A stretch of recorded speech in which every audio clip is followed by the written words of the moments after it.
We are coming to you from Progressive Field in Cleveland, Ohio, where tonight WGN Sports presents White Sox baseball.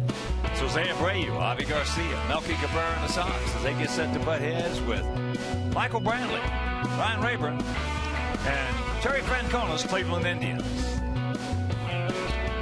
Hi, everybody, and welcome. I'm Ken Harrelson with Steve Stone as we get set to bring you Game 3 of this 4-game setting, Game 3 of this 8-game road trip. We'll have 2 more here tonight and tomorrow, and then 4 in Boston. But we've taken the first 2 here. We won the opener 8-1. That was Samardzija. Then last night, first ever shutout, first ever complete game for Jose Quintana. Won that 6-0. And what a way to start an 8-game road trip. Well, so far, 2 games into this series, the Sox have just dominated the Indians in any category you care to measure. So let's take a look at the series. Sox have outscored the Indians 14-1. That's pretty good. That'll usually win you a couple of games. 20 hits to 11 as Sox pitchers have been dominating, and the Sox offense is starting to come to life. 9 extra base hits so far in 2 games, which is a radical departure from what we've seen recently. They've also hit the ball out of the park 5 times, and that's a good sign because this is a team that hits the ball out of the park, they usually win. Starting pitching has been brilliant. The 17 innings, Hawk told you about that. Both Samardzija and Quintana were absolutely unbelievable in the 2 games, and hopefully more of the same tonight. Well, we've got 2 of the best young pitchers in the game out on the bump. We're sending Chris Sale to the mound, and you all know what kind of a year he's had. It's been remarkable. He's been dominating the American League and just about anybody else he cares to face. But against the Indians, he's 3-4 lifetime with an ERA up close to 4. So although they haven't completely dominated him, they've hit him better than most teams. On the other side of the page, Carlos Carrasco, a young right-hander with exceptional stuff, going to the mound. He's got 10 wins this year. That's a career high. He's 2-1 and an ERA below 3 in the last 5 starts, so he's got a strange changeup. It's almost a splitter change at 88 miles an hour to go with his 96-mile-an-hour fastball. He's a tough customer. I think Chris Sale will be equal to the task. All right, after the break, the Cleveland Indians, well, they paid tribute to the first black player in the American League. So sit back, relax, and strap it down. White Sox baseball coming your way.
The original light Pilsner. Cheers. It's Miller time. By Honda. Great deals are happening at the Honda Summer Clearance event. Now it's your Honda dealer. Subway. Make a smart play for savory subs this season. Score more flavor at Subway restaurants. Subway, eat fresh. Ford, America's best-selling brand, inviting you to go further in our fuel-efficient vehicles. Check out our entire lineup at your Ford store or at your local FordStores.com. And by your Chicago and Northwest Indiana Hyundai dealers, who invite you to test drive our award-winning lineup today. Visit buyhyundai.com. Welcome back to the ballpark.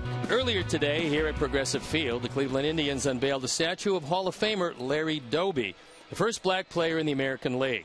Doby broke the color barrier in the American League on June 5, 1947, just months after Jackie Robinson played for the Brooklyn Dodgers. Doby spent 9 seasons with Cleveland and helped lead the Indians to the World Series title in 1948. He had a career .283 batting average with 253 home runs. He also led the league with 32 home runs and 126 RBIs in 1954 when the Indians won 111 games and went to the World Series. Before joining the Indians, Doby starred for Newark in the Negro League. He retired following the 1959 season. Larry Doby was hired by Bill Veeck in 1976 as a White Sox hitting coach. He then replaced Bob Lemon in 1978 as manager, becoming the second black manager in the history of the major leagues. Doby's number 14 was retired in 1994, 47 years after he signed with the Cleveland Indians and owner Bill Veeck. A 7-time All-Star, Larry Doby died in 2003 at the age of 79. Coming up after the break, we'll have baseball and the first pitch.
For the most live sports. It's another beautiful night at Progressive Field in Cleveland, Ohio.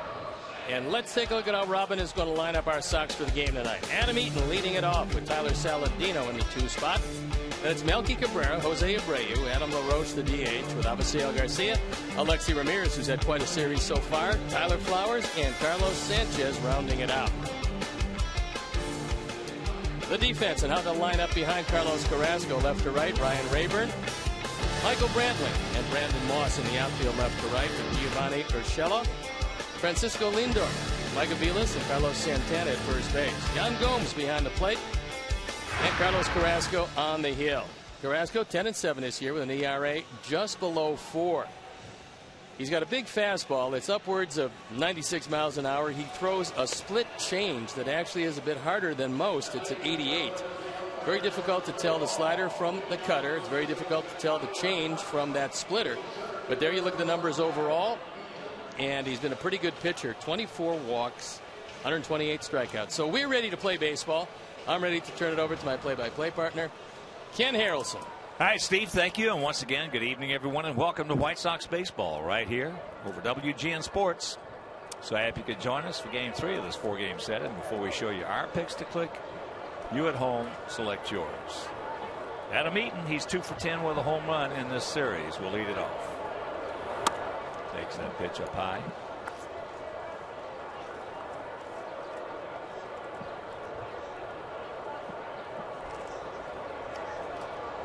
Outfield, for the most part, straight up. Spread out about equidistant. As the count moves to 2-0. And here at Progressive Field, 325 down the lines. 375 in right center, 370 in left center, and 400 dead away center.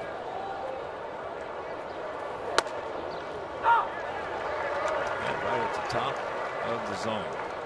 We've seen a lot of high strikes from this umpiring crew, and they continue to stay up there. That's consistency, and that's fine. But they got to beware of the high strike zone. The umpires for the game tonight: Mike Muchlinski behind the plate, Bill Miller, the crew chief, is at first, Marty Foster at second, and Adam Homari is at third.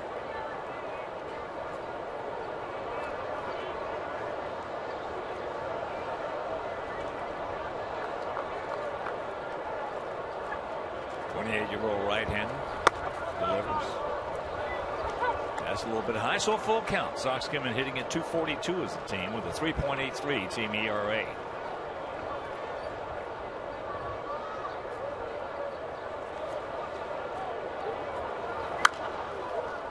And that's a souvenir.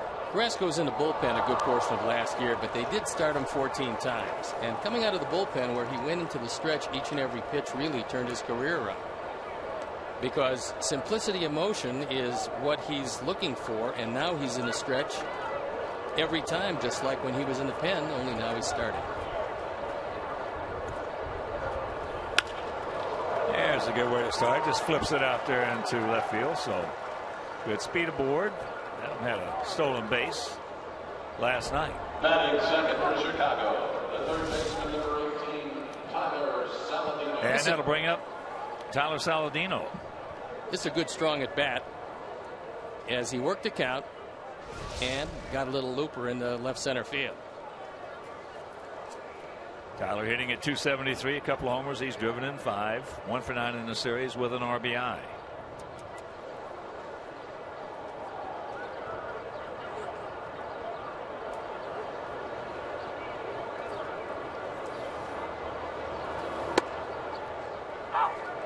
Takes it. High strike.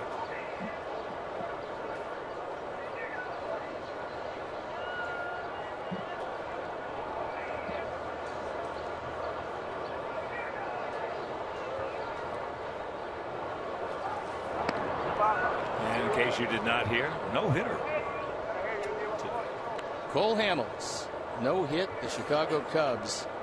The big story there, outside of the no-hitter, is that Hamels has been chopped around, and he's probably going to be one of the few pitchers to throw no-hitter and be traded before his next start for Philadelphia. First time the Cubs have been no-hit in 50 years.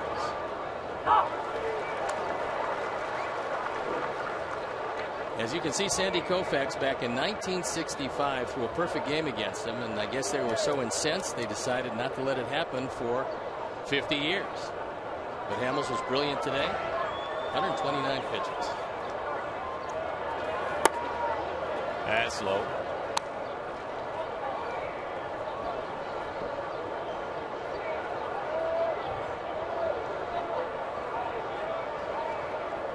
Outfield. About the same almost for Saladino as they were for Adam Eaton.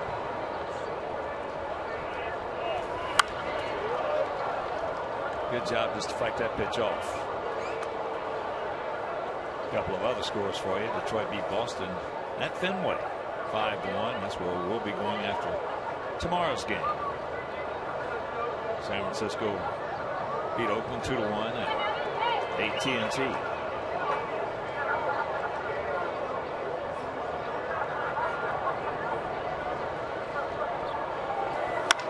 And there's a little looper. Get over his head, and Will. Thank you very much. So 2 little Kansas City specials right there.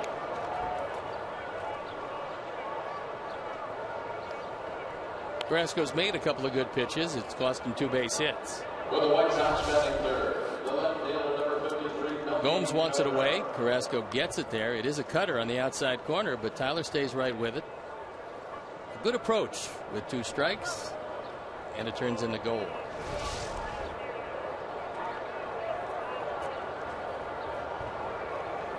So here's Melky at 265, 6 homers, 42 driven in. Melky's had a Good first 2 games. 4 for 8, 2 homers, and 5 knocked in. He's made a couple of good catches in left field.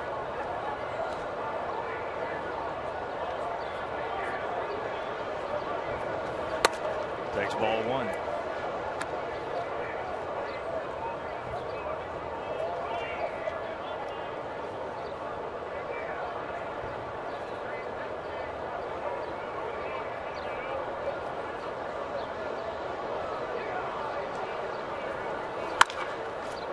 And that's a base hit.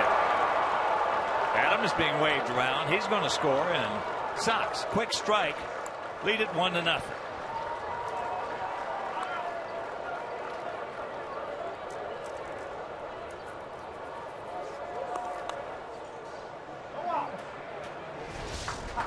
Milky drives in his 43rd run of the year, and this is a good pitch. This is down, but Sox offense has had 2 really good games in this ballpark in high gear. Well, after chatting with you a little bit prior to the game, same thing that's been happening to me has been happening to you. People were saying, how can you this club be where they're at? 5 games under 500. Check it, 6 games under 500. Yeah, we hear from a lot of the team's broadcasters. I was talking with Tom Hamilton, the Indians broadcaster, about that. And that gets away. So ducks on the pond, nobody out. Tyler slipped. He came around third base. He got onto the grass, and his heels went out from under him. It's charged as a passed ball.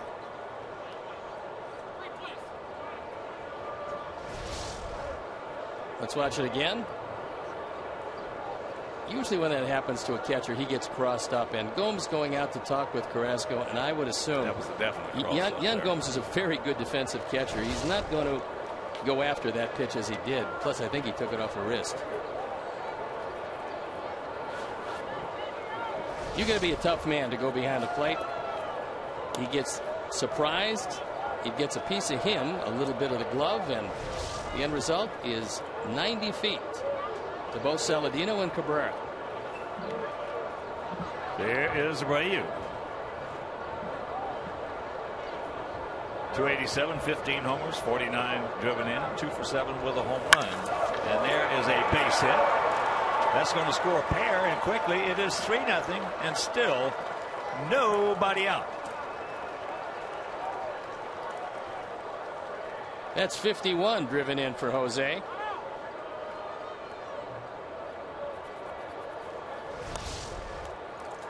He's been scalding the ball lately. This is a fastball that's on the outer third. It wasn't on the corner. Very much hittable, and Jose takes it right back up the middle. So 4 straight singles have yielded 3 runs, and before Carrasco could get his feet on the ground, he's been touched up here in the first. Well, like we discussed earlier, you had to figure something was wrong with him. He didn't have as good bat speed. He's getting it back now.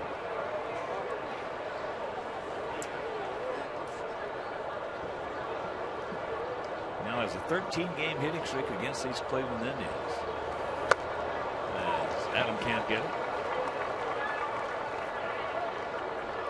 Also 21 of 22 against Cleveland.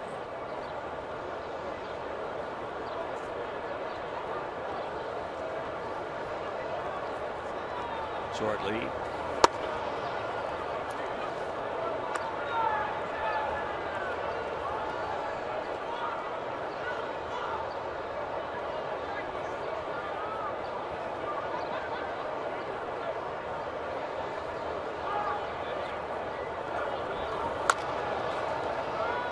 Chops that one foul.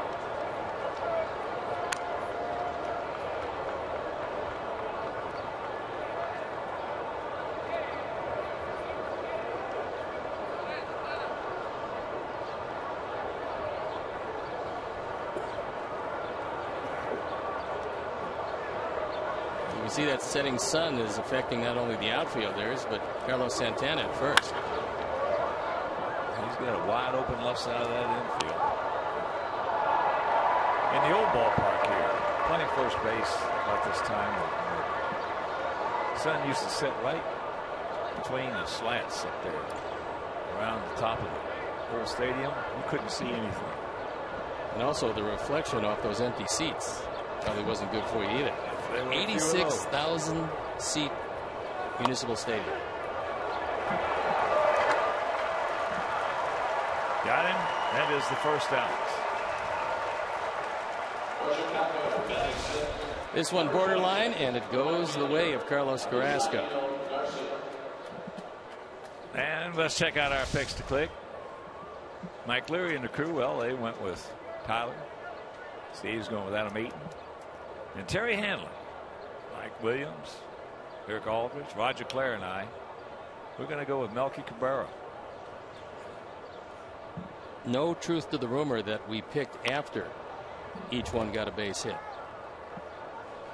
Squarely on the up and up before the game started. You seem to have the lead, however, because of that run batted in. Yeah. But it's early yet. Yeah.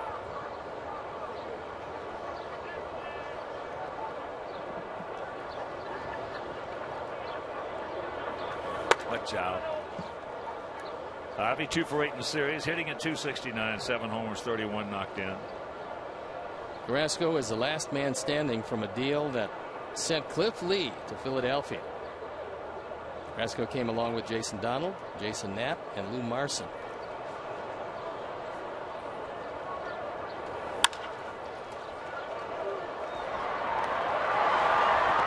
Can't get him first. So that is out number 2. Giovanni Urshela. Nice play right there by that youngster.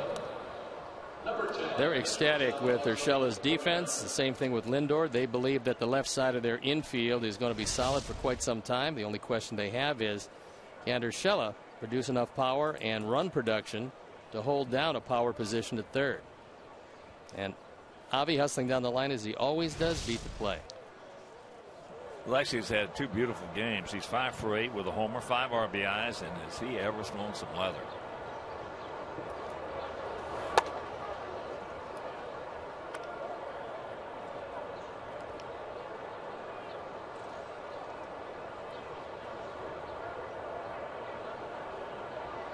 Toronto is now taking an 8-6 lead over Seattle. It's on the top of the 9th.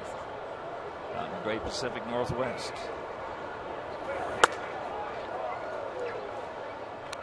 Minnesota's jumped out to a 2-0 lead, bottom of the first against the Yankees. Target field. CC Sabathia. He just hasn't been close to the same. He came in with an ERA of 5.40. The big man has just not thrown it like he once did. And the Yankees, desperate for a pitcher, they're going to make a deal. There's the strike.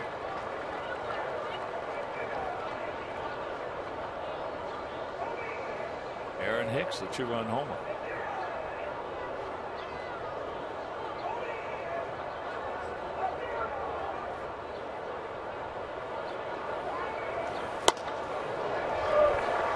Funny how this game works. Aaron Hicks was sent to the minor leagues, and it looked like Byron Buxton, the #1 prospect, was going to take over center field every day. And then he got hurt. So Hicks got a chance to come back to the major leagues when he didn't think he was going to, and trying to make the most of that second, actually 4th opportunity he's had. Well, he's got his average up to 264. Talented guy, #1 draft pick. He had that tremendous series against us last year. You could see his talents.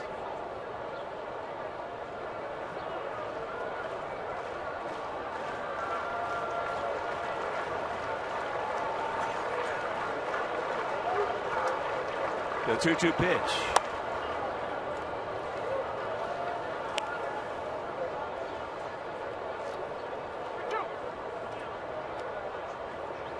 Well, regardless of how this inning works out, when everything is over, this is the 30th pitch. Very successful first inning against Carrasco. Payoff. And chops it foul.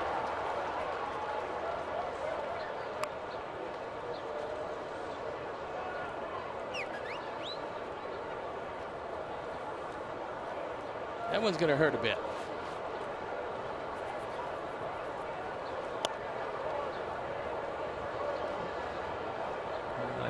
Alexei, he'll hurt, but he'll play.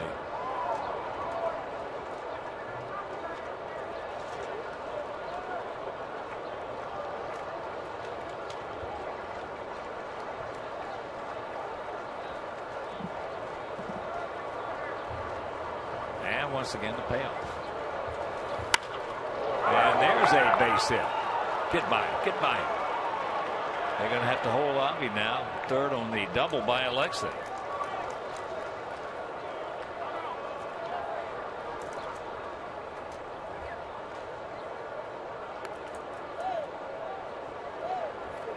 And here comes Mickey Callaway. He wants a word with his young right-hander.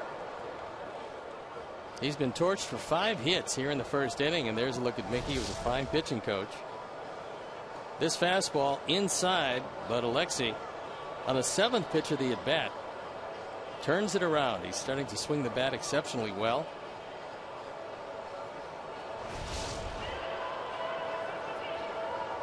Talking with Mike Aviles at second base. 17th double of the year. For Chicago, the catcher, number 21, Tyler Flower.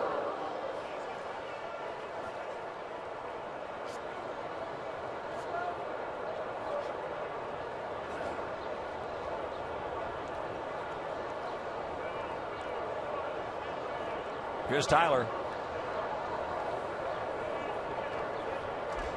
Tyler 0 for 4. That was last night, but boy, he worked. Quintana, beautiful. And that's his primary responsibility. They worked in tandem, picking up his very first complete game. I talked with Robin about that, and I said, actually congratulated Robin for allowing him to go back out there and pick it up. And he said, you know, we were gonna take him out after 8, but then I looked at Q, what he's done, and I pretty much asked him if he had enough to finish it up. He said, absolutely, I want to go back out there. So out there he went, and it worked out pretty well. Get through. It will. And here comes 2 more.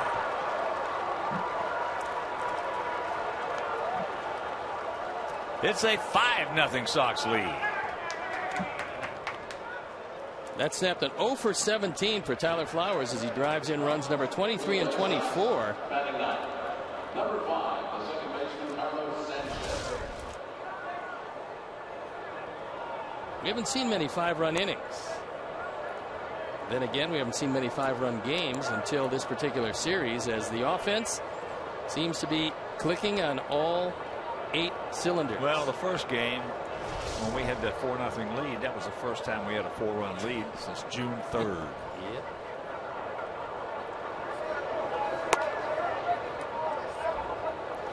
Here's Carlos. He's 2 for 6 in the series. 5-6-0 for us here in the top of the first inning, if you're just tuning in. Indians bullpen getting ready in a hurry.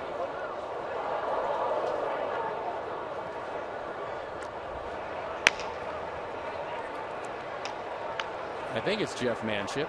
Yes, it is.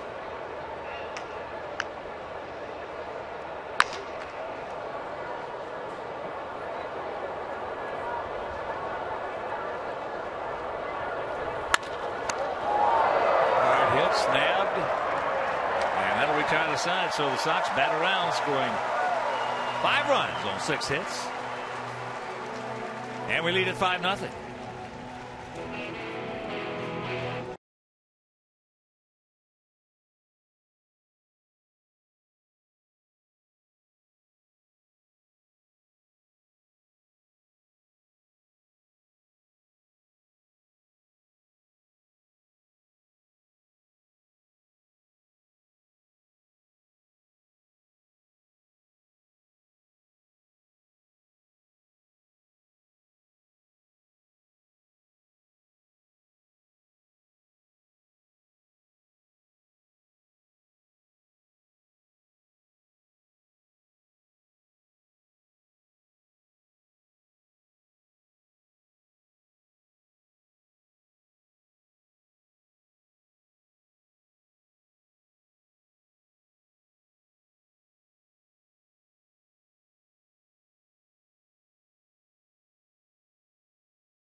Francisco Lindor, Michael Brantley, Ryan Rayburn, Carlos Santana, who's had a good run against Chris Sale, with Yan Gomes, Brandon Moss, Jesus Aguilar, and Giovanni Urshela rounding it out. The defense, and out the lineup behind Chris Sale, Melky Cabrera, Adam Eaton, and Abisail Garcia left to right, with Saladino, Ramirez, Sanchez, and Abreu in the infield. Tyler Flowers behind the plate. Chris Sale on the hill. Chris has had just a brilliant year. He's 8-5, his ERA 2.86. But look at the strikeouts and walks. 163 strikeouts, just 24 walks. He's been brilliant. And he sat over there for about 20 minutes. That's one of the big problems when you don't stay in the bullpen and you have a prolonged first inning. But Chris, hopefully he's not delirious, because this type of offensive support he hasn't seen very often. Here's Mike Aviles. All-purpose player. Takes first pitch strike. Hitting at 242, 4 homers, 9 knocked in.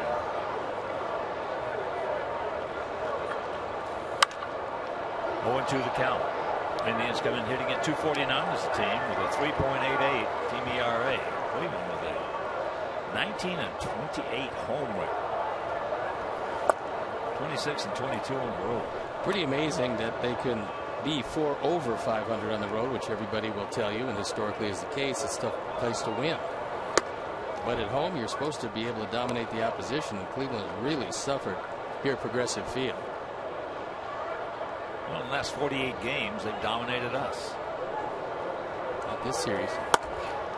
The last 48 games, counting this series, they are 32-17 against us.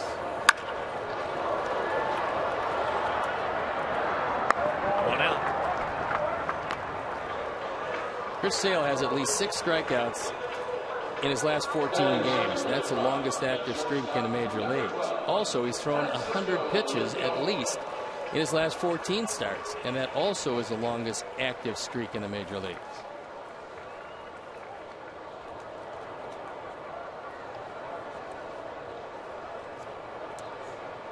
Well, I guess there's something for what you're saying, lean and mean. He can't get much leaner. No. He's got to lose a few pounds. So here is a good-looking 21-year-old switch-hitting shortstop, Francisco Lindor, hitting at 254. He's 3 for 8 with an RBI in this series. In fact, he has driven in the only run that the Indians have scored in the first 2 games.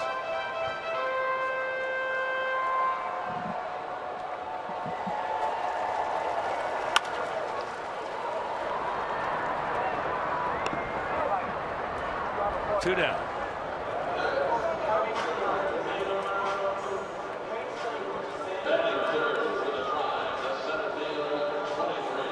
Third consecutive gorgeous day here in Cleveland. It's truly amazing. Yeah. Because growing up here, this is one gray city most of the time. Yeah, you grew up here and I played here. This is just can be nasty. Brantley, 2 for 7 in the series. Takes first pitch strike. Michael hitting at 302, 7 homers. He's knocked in 55.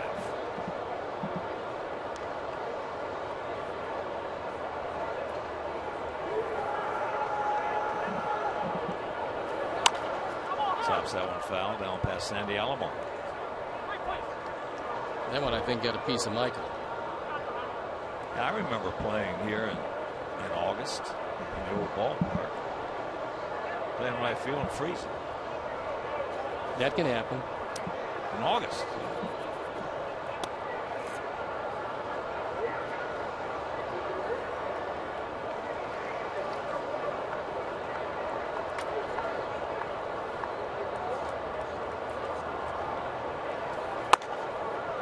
That's up high and count 1-2.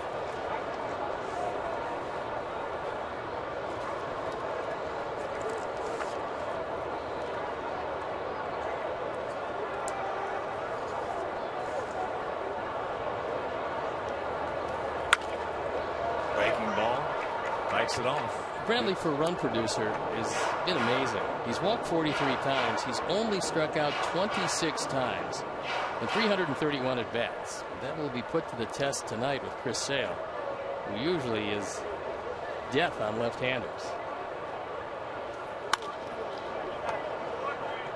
Out in front on that changeup.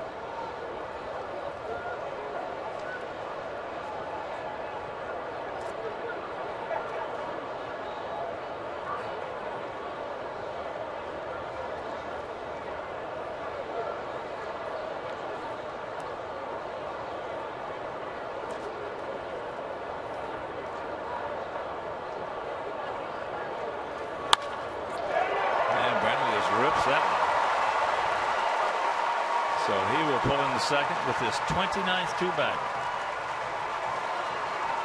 This is just a real good hitter hitting a pitcher's pitch. Now they'll tell you don't throw it low and in to a left-hand hitter if you're a right-hand pitcher. That doesn't hold true for lefties, but this pitch is low and in. It's on the plate. It's 96 miles an hour, and Brantley was able to turn on it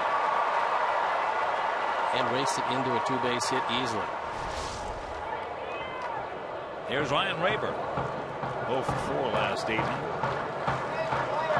A lifetime against Chris, 7 for 28. The 7 hits, 5 of them stayed in the park. Takes first pitch strike, that one at 95.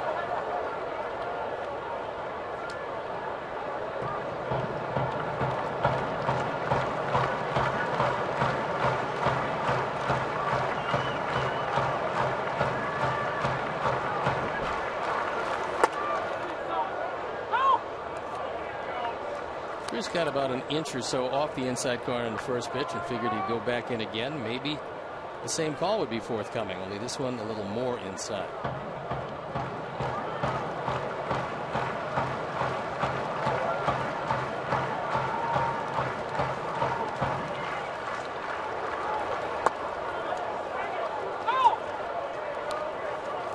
Bill Miller says nope, he did not go.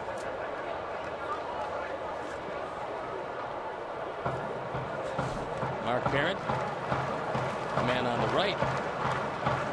And Robin certainly enjoying the offense that his ball club has fashioned in this series. Grabs a strike with that changeup. Well, Ryan Rayburn, 352 at bats against us, 295 hitter, 18 homers and 79 knocked in. The other numbers are good. The run production is pretty much amazing. A little bit low and a full count. Yeah, he's the reigning Sox killer in the league. It's going to be hard for anybody to beat Joe Tomeo.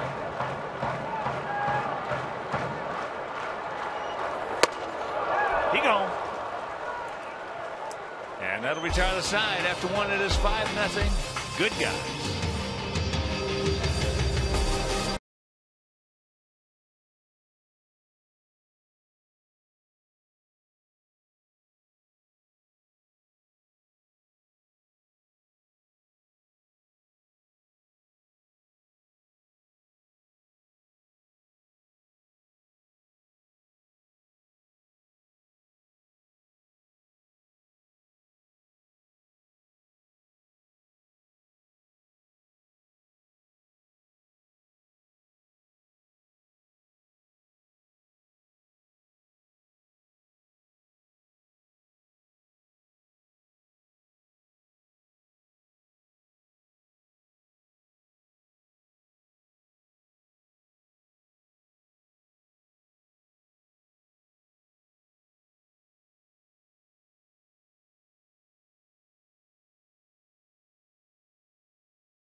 it off here in the second.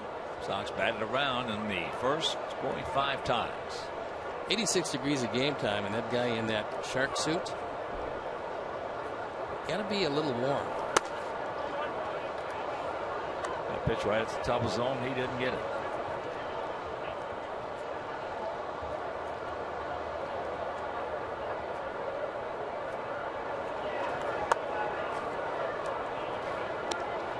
It's the first time that the Sox have been able to put 5 runs on the board in the first inning.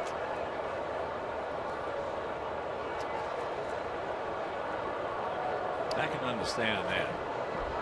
But not having a 4-run lead since June 3rd. That's pretty amazing. Yeah.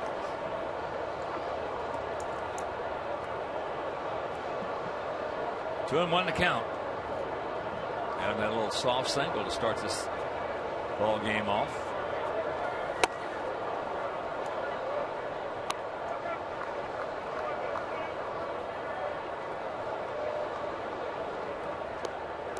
When you're already down 5 against the man you're looking at, Chris Sale, it becomes apparent for Carlos Carrasco that he can't give up any more.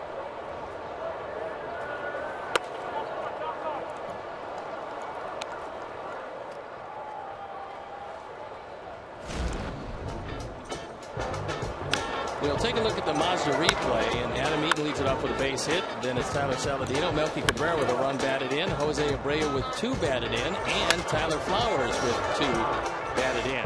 All in all, 5 runs on 6 hits in the first. Here's Tyler.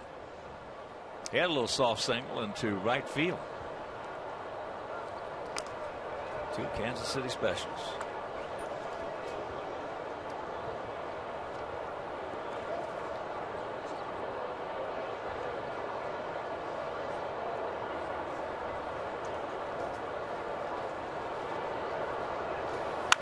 And there's a shot, just foul.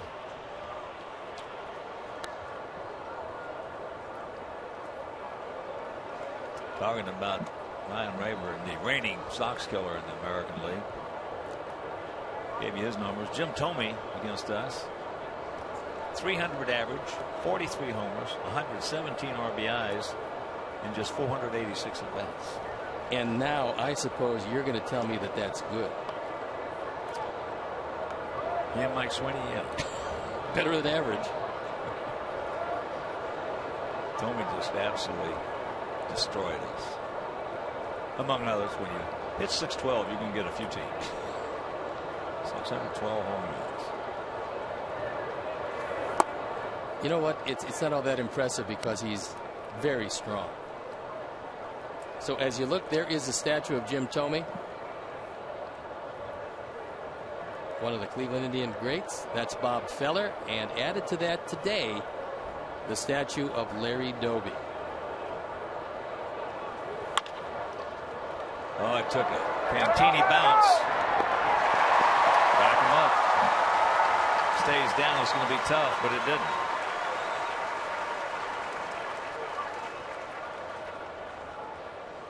The Indians for a long time were thinking that Lonnie Chisenhall was going to be the answer at third base, but Lonnie just couldn't get the defensive aspect of the game down and was inconsistent as a hitter, so they brought Urshela up, giving him the opportunity, and so far he's really made the most of it. Melky had an RBI single and scored last inning.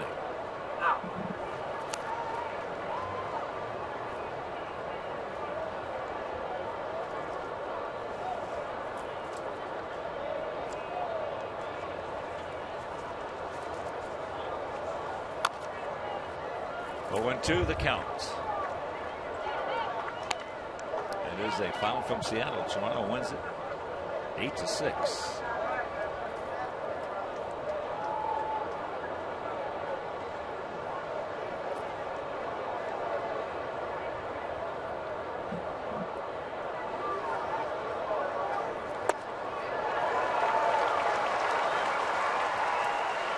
Pull the string on him, and that'll do it.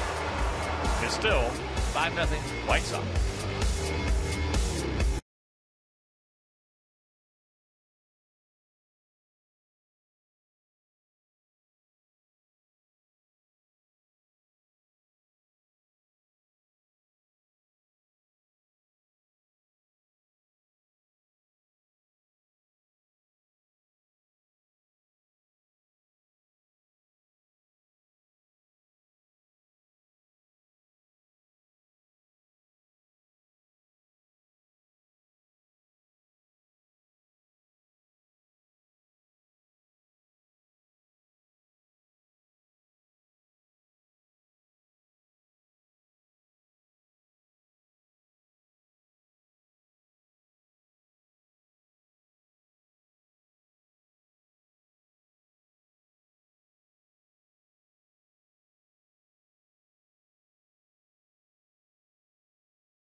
As you check out our Xfinity tail of the tape, bottom of the second inning. First time all year, if you're just tuning in, that we have scored 5 in the first. And there's the strike. Changeup starts him off with. Santana at 223, 10 homers, 43 knocked in. It's really amazing watching Chris Sale and breaking down what he does on the mound these days, and remembering what he was like when he came to the big leagues as a reliever out of the pen the first year he was drafted. Because he was throwing it up there 98, 99 each and every time with a hard slider each and every time, and he was very good. There's his changeup. Talking to Hopper on the move. But you watch Chris now, and he's got such a good feel for pitching. You factor in astonishing talent, but the feel for pitching is what's impressive. He will take a lot off his fastball. He'll take some off his slider. He'll speed it up. He'll throw the changeup any count. And it's a feel for pitching that Sale has, is wise beyond his years at this point. Well, to me, the biggest attribute that he brings to that mound out there, it's not his fastball, it's not his slider, it's not his change. It's his competitiveness. And you put that fastball and that slider and that change together with that competitiveness, now you get Chris Sale. Well, that's one of the reasons why, if you polled major league hitters on the toughest guys to face in all of baseball, Chris would have to be in the top 5 without question. There's some who might say he's the toughest to face. Yeah, there are a lot of them who say that. But certainly in the top 5 in anybody's ranking system.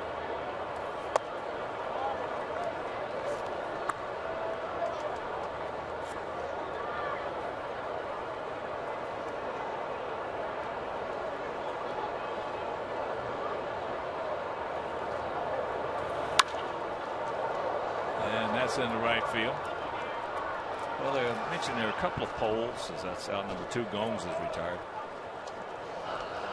The first poll that I saw ranked Sale 4th most productive pitcher in baseball, and Quintana 10th. This is another one here that ranks the top 12. Kershaw is 1. Scherzer, Price, Kluber, Felix Hernandez, Sale, Wainwright, Lester, Zimmerman, Greinke, Hamels, and Quintana. Well, you know how you can manage to evaluate that a bit? Offer the Indians Chris Sale for Corey Kluber. Don't they make that deal? In a heartbeat, they make that deal. So you can't really. I mean, Corey had just a great year last year. Didn't throw the ball as well as he can last night. But matching him up against Chris Sale, for the long view, the rest of the careers, it's a no-brainer. He gone. The old slider, 1-2-3 inning. Second strikeout, and he leads it 5-0.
Saturday, August 1st, the White Sox are offering specially priced tickets to all female fans, and the first 500 buyers also receive a complimentary wine tumbler. To purchase tickets, visit whitesox.com/ladies.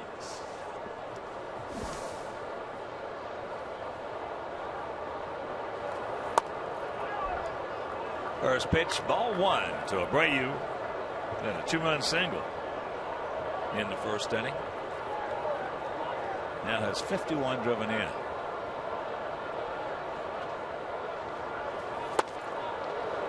And getting his speed back with the bat. In that Toronto 8-6 win over Seattle, Josh Donaldson had an RBI. That was his 66th RBI. That's pretty good.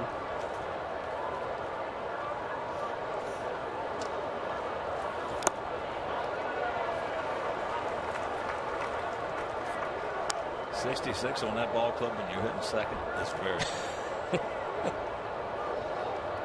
Some bombers behind him.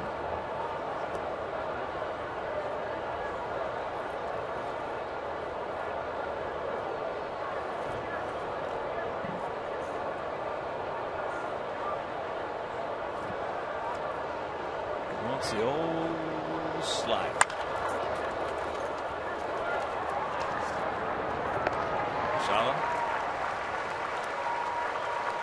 Sox fans, tweet us a family-themed pick with a hashtag ChySoxGameDay, and you might be today's White Sox fan of the game.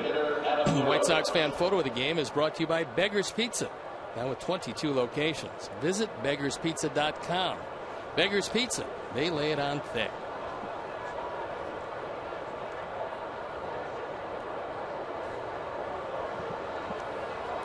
Here's Adam. He struck out.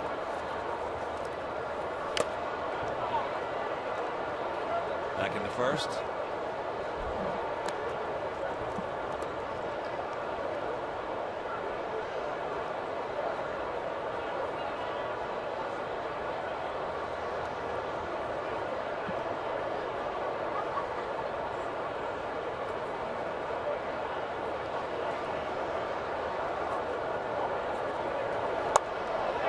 Yes, he did.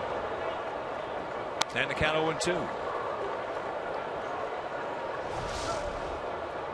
This one didn't even have to go to the appellate process, as Michael Wichlinski said you went around a bit too far.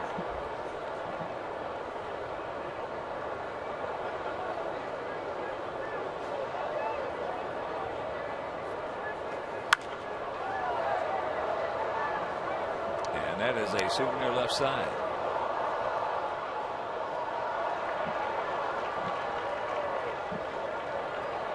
Well, they had 26,553 last evening.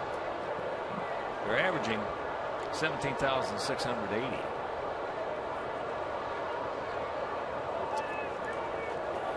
But in that streak of 455 consecutive sellouts, that was some kind of ball. They were loaded, top to bottom offensively. They could beat you any way you wanted to get beat. With the bunt, stolen base, certainly with the home run, as that's out number 2. Any way you wanted to get beat, they could beat you with defense. Mescal, Alomar, Lofton, Alomar behind the plate. I mean, you look up and down that lineup, it's hard to really find a soft spot. Overall, that's just talent-wise, it's about as good a ball club as you'll ever see. John Hart did a terrific job for a lot of years here. Now he's trying to get Atlanta back, as that's ball 1, and he will. Between Schuerholz and Hart, that's 2 pretty good ones. There's a whole lot of people here in Cleveland that want to give some credit to the revamping of that particular team to Hank Peters, who preceded John Hart. Sometimes Hank did a good job. And Hart just took it to another level.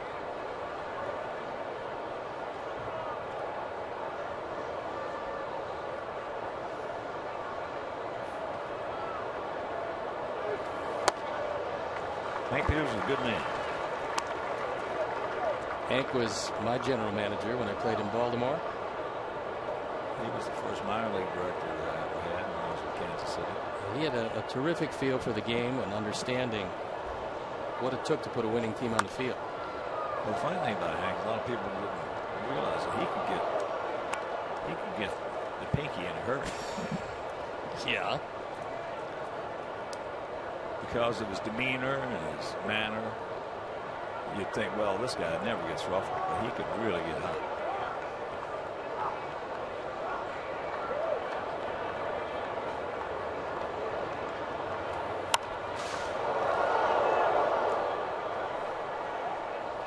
I'll be able to stay alive on a pitch a good 6-7 inches off the outside corner. And taking a look at this, the Xfinity pitch tracks will show you that this isn't even close, and somehow he's able to get the end of the bat on it.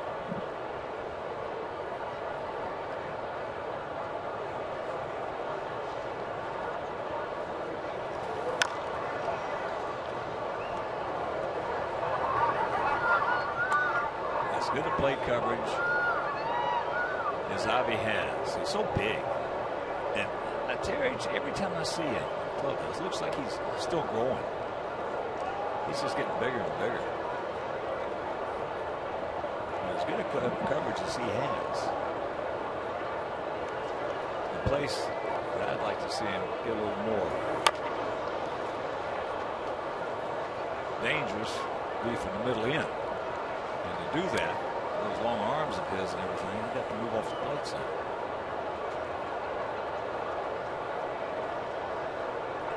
He can cover outside. It's a little harder for him to cover inside. And I think if he did that, he'd have to take a different stride, because he'd have to stride at the plate to protect that outside corner if they don't go inside. 1-2-3 inning for Carrasco after 2.5. It is still 5-0 Good Guys.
Was here, and before the game, Larry Doby Jr. went out there. He threw out the first pitch, and then a big hug for Herm Schneider.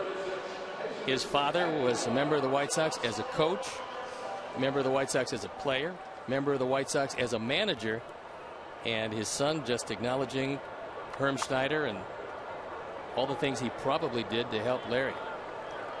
Yeah, Herm and I were talking about Larry before the game today.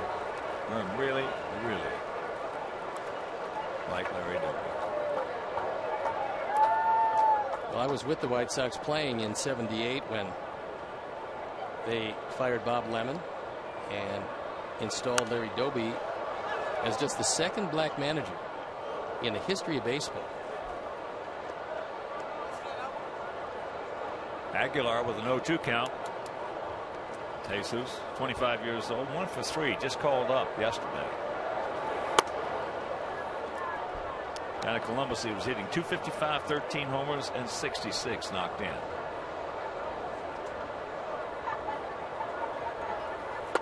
Oh yeah, the old changeup. Here you go. Hitting back for the Indians, third baseman, number 39. This one just disappears out of sight. You don't find many pitches like that at AAA, so Jesus Aguilar can be excused if he missed that one by plenty.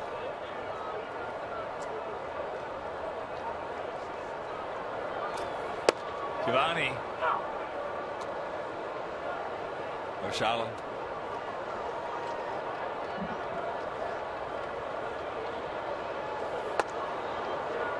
Takes that one inside.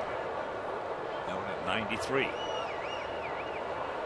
In the finale here tomorrow afternoon, a couple of very talented youngsters. Carlos Rodon for us, and Danny Salazar for them.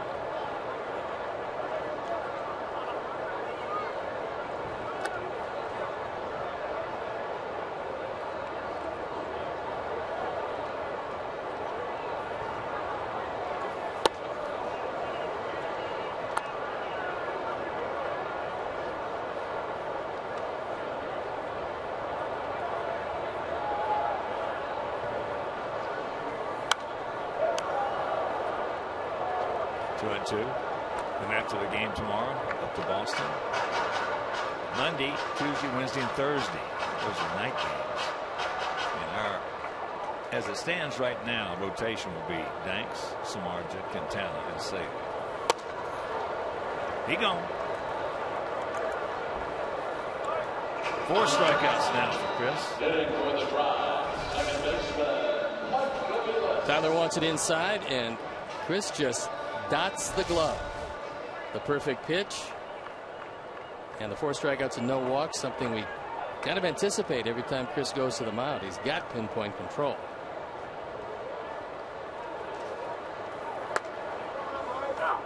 Starts him off with a changeup. Avila's grounded out to Alexi.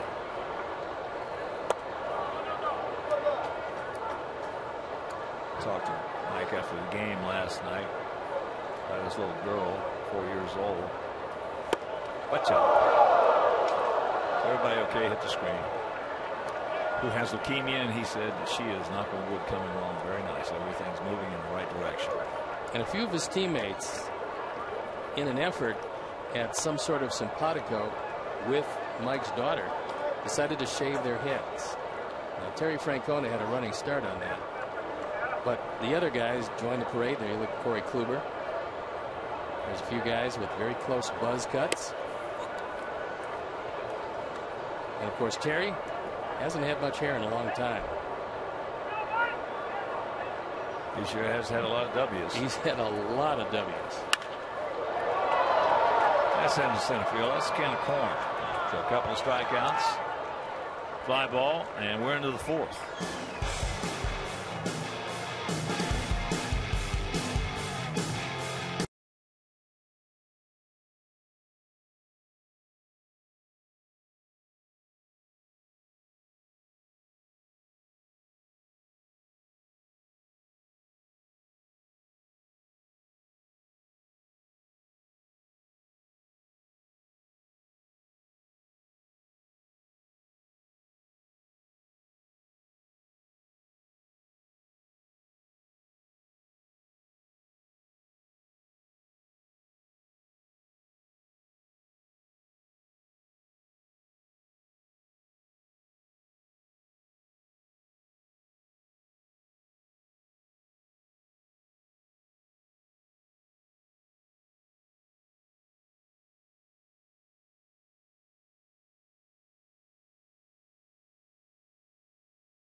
Nationwide.com, because Nationwide is on your side.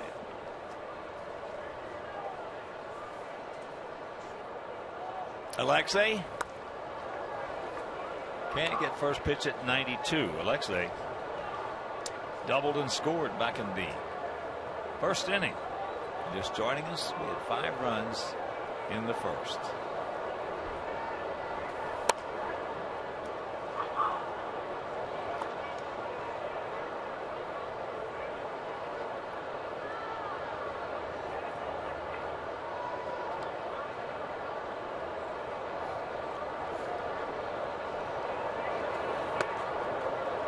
Breaking ball strike.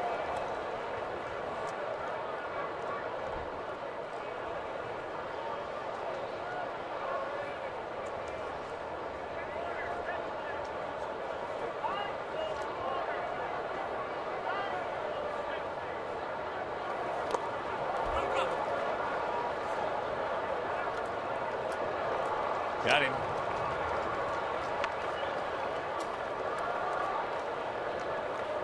For the White Sox, not bad. Number 21, Tyler Flower. That's a good sharp breaking slider out of the zone. Alexei could not check it up. Carrasco's fanned the last 3 he's faced.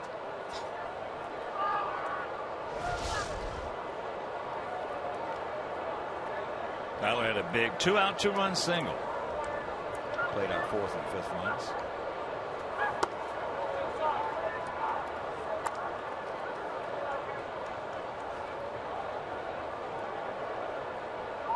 This is the 12th meeting of the year between these two teams, and the first 11 Sox have won 6.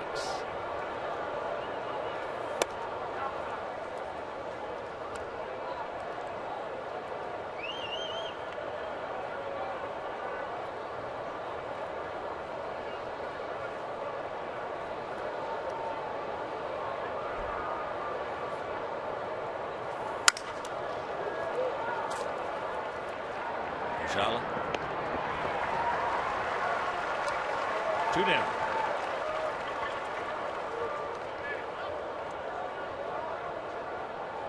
Now in the batter's box for Chicago, second baseman. Carrasco looks like a completely different pitcher than he did in the first inning. Before he could really settle in, he had given up 4 straight hits to the first 4 hitters. Then after a strikeout, a force out, a double by Ramirez, single by Flowers, turns into 5 runs on 6 hits. Disastrous first against Chris Sale when he's your mound opponent. First pitch strike to Carlos, who hit a hard comebacker to Carrasco to end the first inning.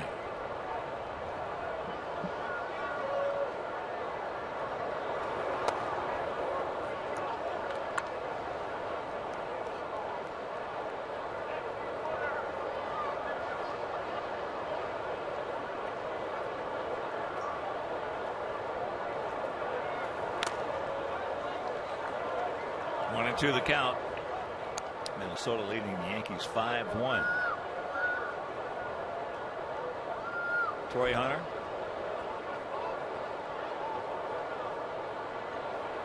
Three-run homer off Sabathia.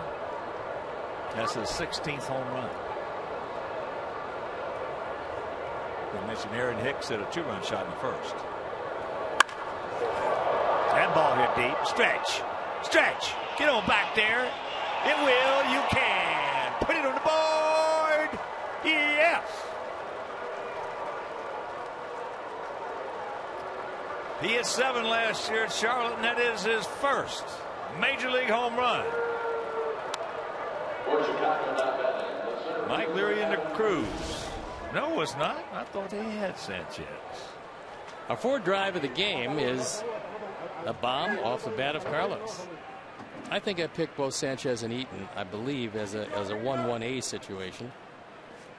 And that one, in a very lively ballpark on a very warm night, that one went a long way. Here's Adam.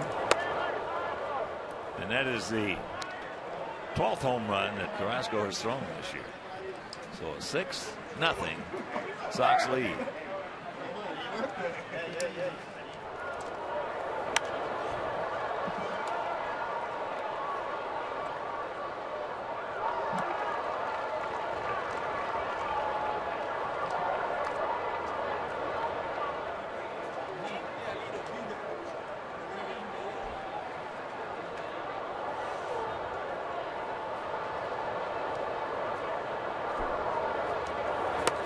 course, with that home run by Carlos, the Alex Snellius family will hook up with White Sox cherries in loving memory of Ursula.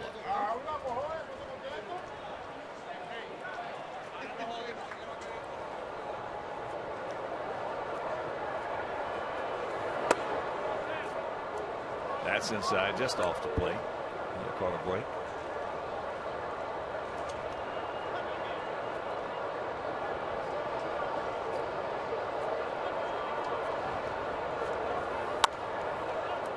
And there's ball 4.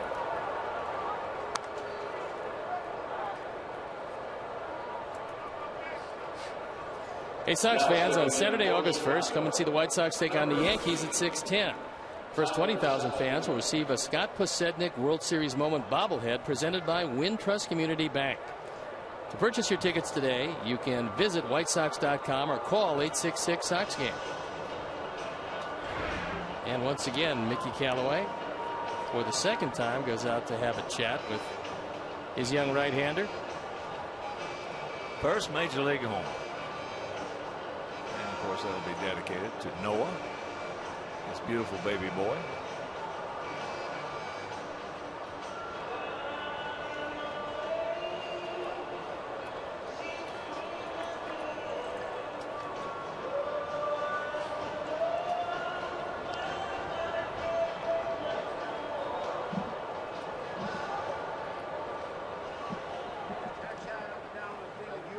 Pretty happy young man right there, talking it over with last night's hero, Jose Quintana.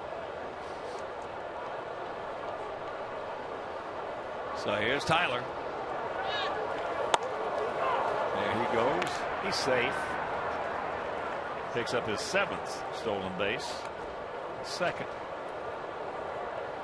in 2 games.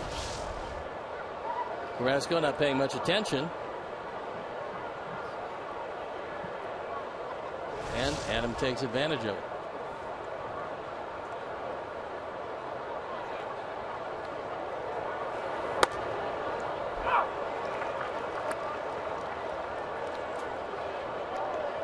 Jeff Manship for the 2nd time throwing in the pen. Yeah, he's ready. He's been up the 2nd time for a while.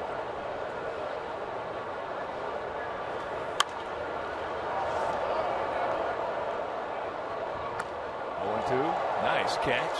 Youngster brought his glove.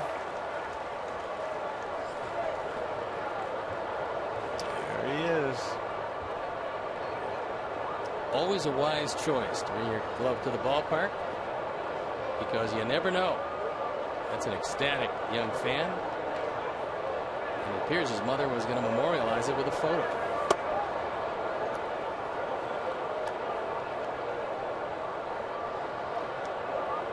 Take him up, Tyler. Tyler singled and scored in the 1st.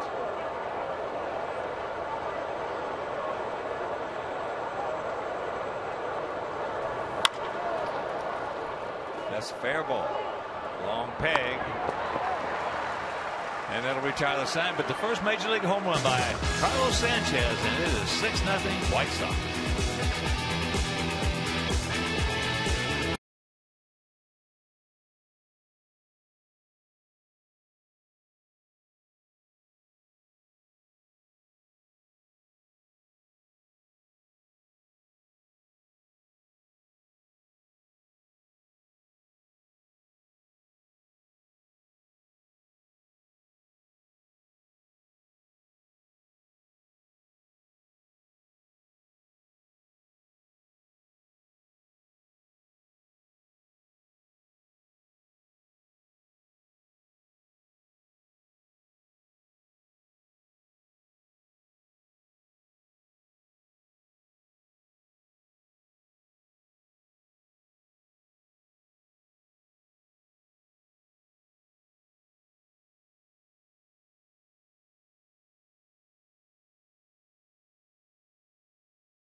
6-1 with an ERA under 1, a batting average against at 193. As you can see, strikeouts, more than innings pitched, and very few walks. That is the recipe for winning anywhere, home or road.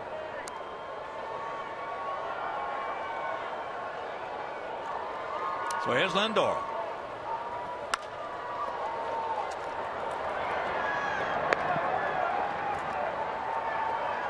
One out. He's now 0 for 2. He grounded out to second his first trip. It's easy to see why they are high on him. If he ever gets to the point where he gets a little more selective, he's going to be very good with the bat. Right now, defensively, he does not lose his aggressiveness. Yeah, no, I mean, you just have to be selectively aggressive.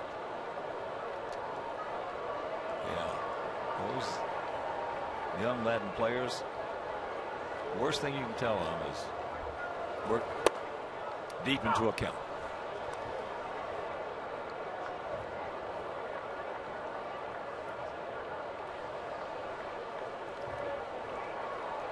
Brantley has the only hit, and it was a fastball down in the end. He just ripped it down into the right field corner.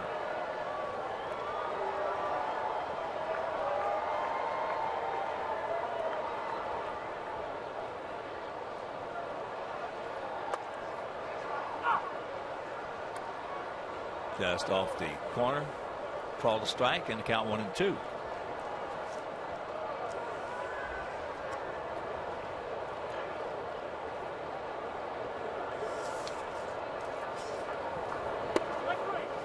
He gone. He knew it. So for a guy that doesn't strike out very much, he was absolutely locked up by this slider. Started out behind him and went over the outside corner. 5 strikeouts now for Chris. And the last 9 have gone down in succession. Starts Rabinoff with a straight change.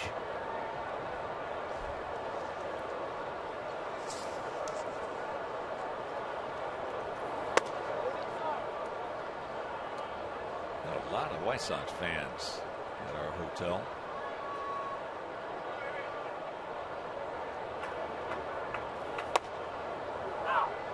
That strike at 93. Rayburn thought that might have been a bit inside.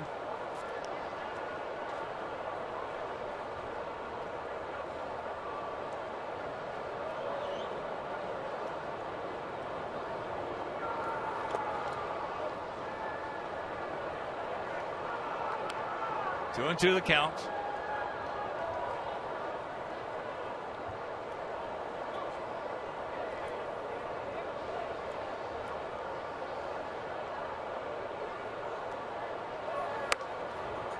Change up and a full count.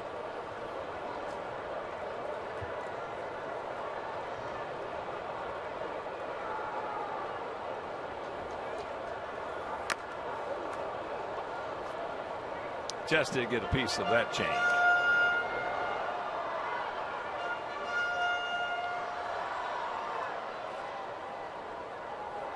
Corey Hunter with that 3-run homer has 53 RBIs. Well, for a guy who thought that this might be his last year, he's having a pretty good year.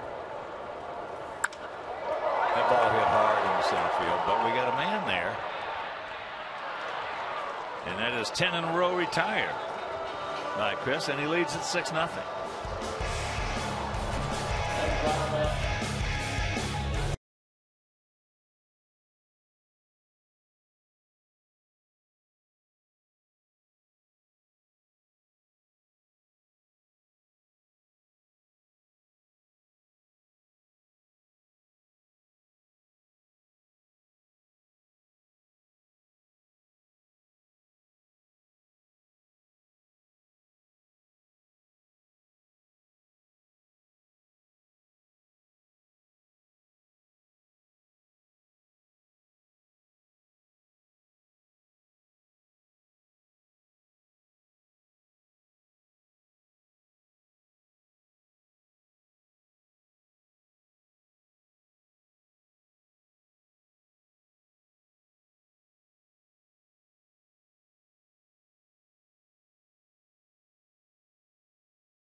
come to the ballpark and support your distant relatives and White Sox family on August 11th for Orgullo Sox Night presented by Pepsi. All members of the Hispanic community, their families and friends can buy specially priced tickets at whitesox.com/Orgullo. And I know there's a lot of Saladinos out there that would love to take advantage of this offer. Got a new pitcher on the mound, and it is Jeff Manship. He's been pretty good. This is his 10th appearance. His ERA, .75. Opponent's hitting only 132. This is a thankless job. Coming in, trying to stem the tide of a hot ball club and hold them right there to allow your offense to come back. And we've seen Manship in this series. He threw 1 inning in the opener of the series, gave up a hit with 1 strikeout. Here's Melky, 1 for 2 with an RBI single and a run scored. That coming in the first inning when we tacked up a crooked number on him, 5, a 5 spot.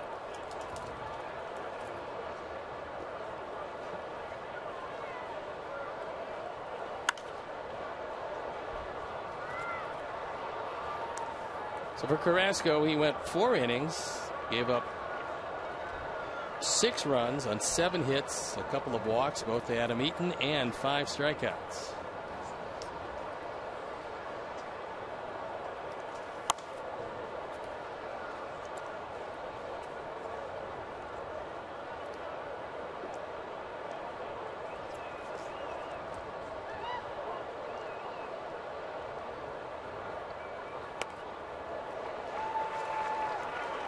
Got him. 1 out. Sox fans, show your team pride with White Sox checking and an official White Sox debit card. Only available at your local Wintrust Community Bank. Go to wintrust.com/White Sox to learn more. Wintrust Community Bank, member FDIC.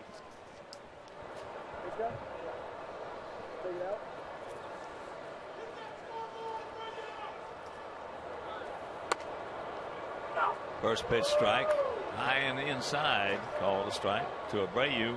Had a big 2-run single and a ground out to third.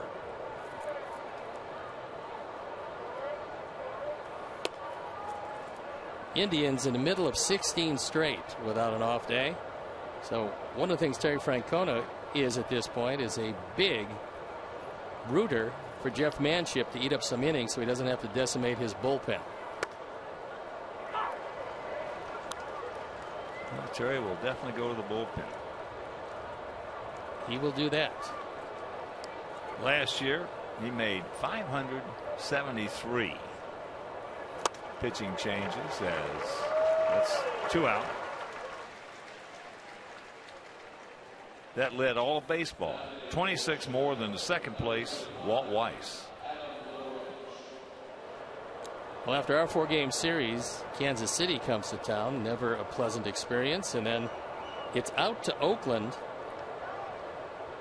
and the red-hot Los Angeles Angels of Anaheim.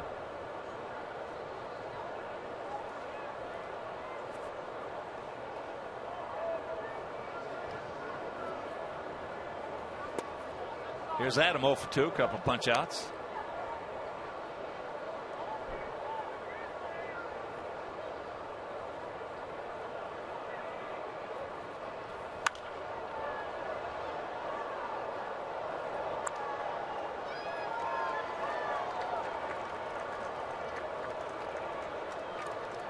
Finale tomorrow. That's a getaway day, and it'll be over Comcast Sportsnet.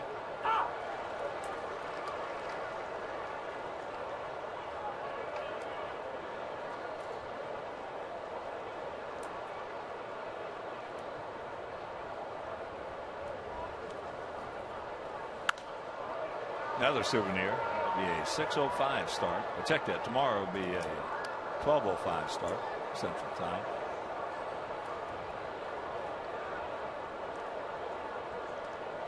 And getaway day in Boston will be a night game.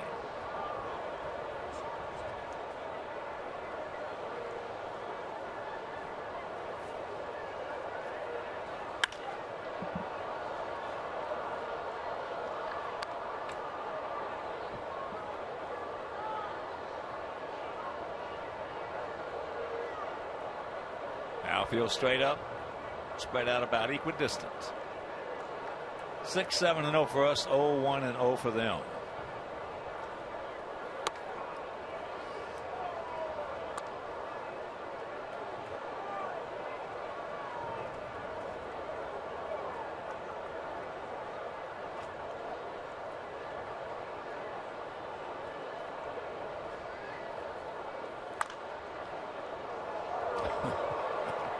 To the corner of our dugout. And Carlos is able to secure it. That scattered the folks. They're running for cover. Lexi telling him, keep it between the lines if you can. And they ring him up. So he strikes out the side. And we're halfway home leading 6-0.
Santana takes ball one.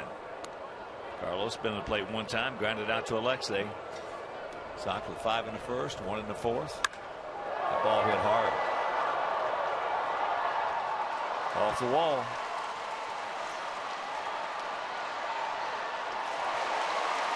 Good play by Melky. Just missed it. Looked like Melky might have slipped a touch, and that's all it took for Santana to run this into a double. He has not hit a home run from the right side this year, but right there, that little slip probably cost him the out at second base. It's a perfect throw, just a touch late. That is just the second hit given up by Chris. First one was a double by Brantley. So now here's Gomes. Went out to Avi.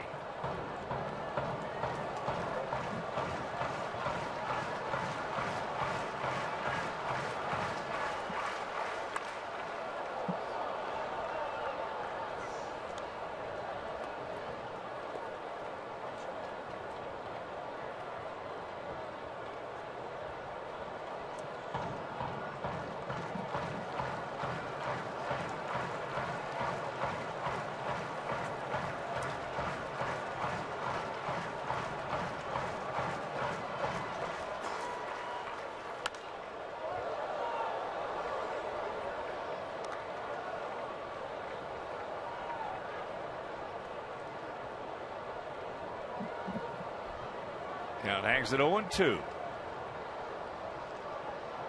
28-year-old receiver.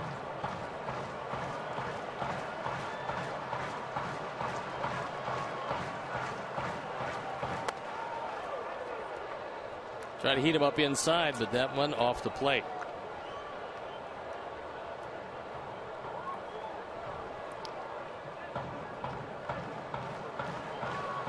Be the 68th pitch coming up.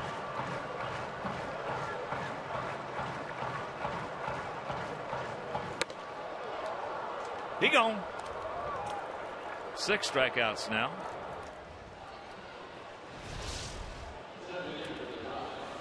Chris reaches back, gets a little something extra on this fastball, and throws it in a perfect spot. He got it about belt high, but on the inner portion of the plate, and he couldn't get his hands out.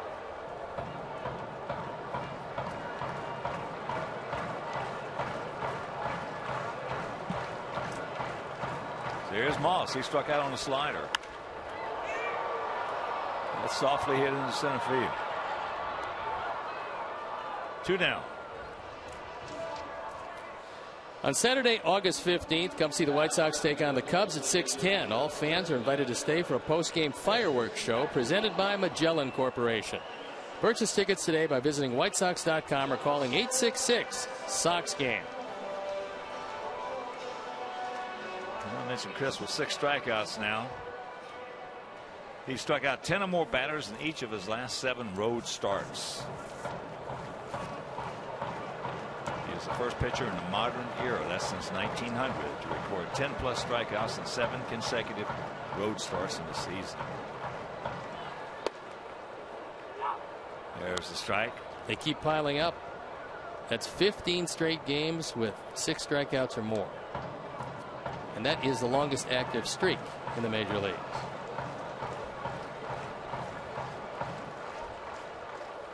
Change up.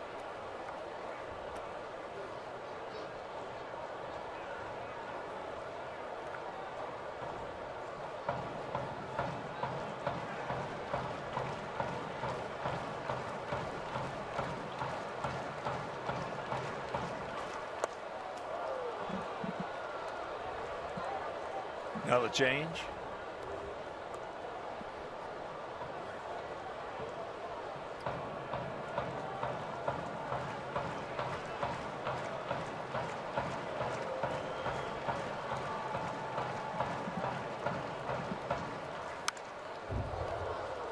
Tried to buzz that one right by him. Got a little giddy up on it at 96.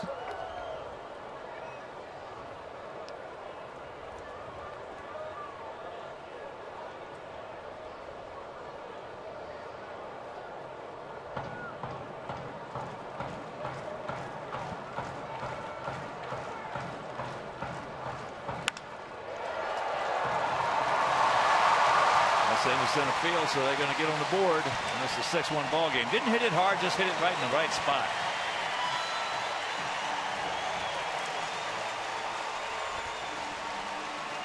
First RBI of the year for Jesus Aguilar. And this one took a funny hop because it looked like Carlos was there.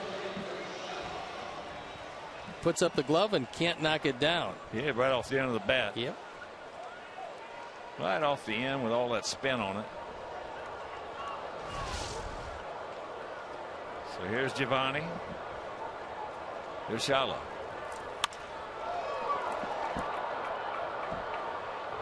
He's got him. But they do get on the board. We'll go to the 6th, leading by 5.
And Chicagoland viewers, it's time for the Subway 6th inning. Text Subway to 97999 right now for your chance to win 6 meals from the Simple 6 menu from Subway. Message and data rates may apply. Subway, eat fresh.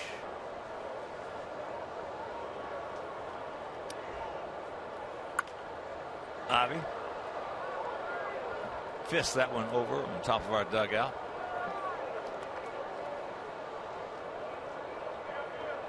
Avi 0 for 2, but he has scored a run. He reached on a 5-4 fielder's choice back in the first.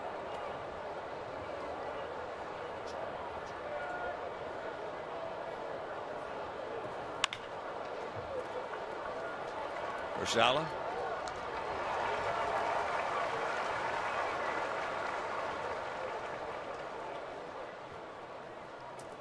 One out.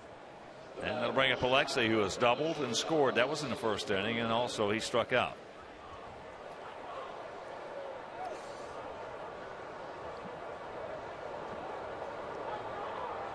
Taking some scores for you. Baltimore beat Tampa Bay 5-1.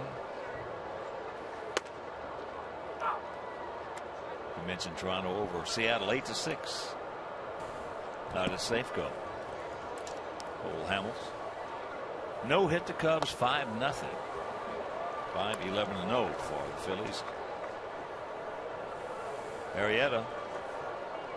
Now the loser. He's 11-6 with a 2.61 ERA. And Jake Arrieta's had the best stuff we have seen from any pitcher this year. Yeah, it's somewhat surprising that he was touched up like that by a Philly team that's really struggled. Well, it's just the way he pitched through against us. I mean, you just don't see that all the time. You could take the 27 Yankees. You could take any team you wanted to. All-star team, combined all-star team. And that day, he was going to beat them. Yeah, he had great stuff that time and the next start. There's a cotton candy. A dentist's delight at the ballpark.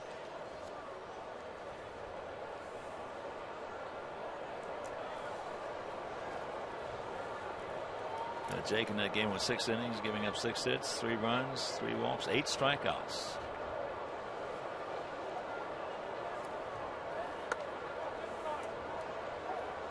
Tyler had a big 2-out 2-run single in the first, and he grounded to third in the fourth. Pops this one up. It's going to be a very quick 1-2-3 inning for Jeff Manship. And it's still a 6-1 Sox lead.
Medicine Comer Children's Hospital. We're teaming up for kids' health. Kids 13 and younger can join the Kids Club with either an All-Star or Slugger membership. Members will receive free White Sox tickets and a cool exclusive Kids Club item. Join today. Visit whitesox.com/Kids Club to join the club.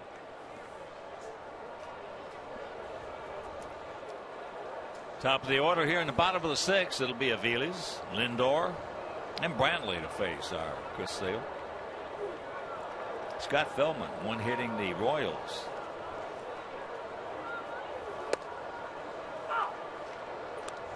Houston leading 1-0, bottom of the sixth in Kansas City. Houston got a pretty good start out of Scott Kazmir. Getting immediate dividends with that trade. Yes. You can hardly throw any better than that against Kansas City. Fights that one off.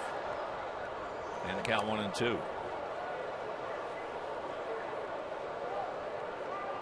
Bottom of the seventh in St. Louis, no score as they host Atlanta.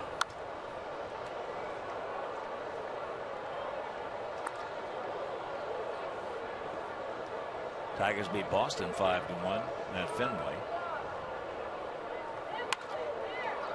That's looped out into left field. Yes, he's there. Makes the catch. Nice play by Alexei because that wasn't a high pop-up. He just happened to get a particularly good jump on it and took a base hit away from Aviles.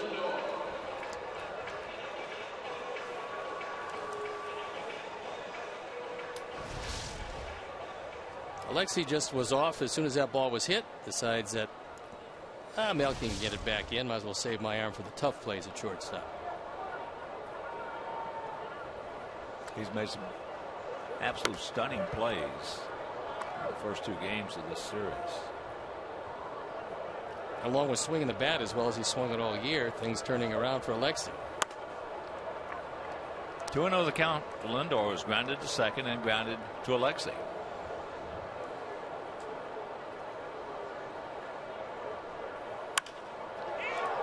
That's into center field, and it's going to be caught. No, he dropped it. Looked like he had it for a moment. Meanwhile, good effort, and that'll be a base hit.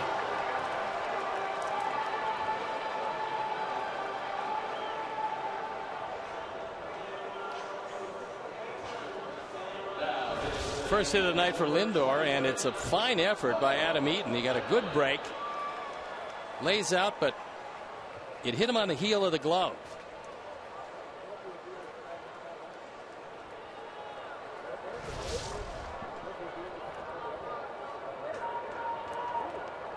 So here's Brantley, a double and a strikeout.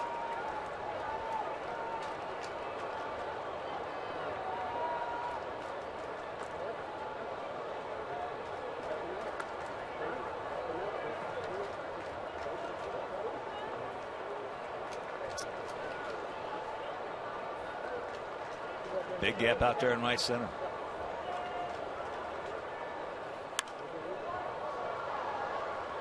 Fastball at 95.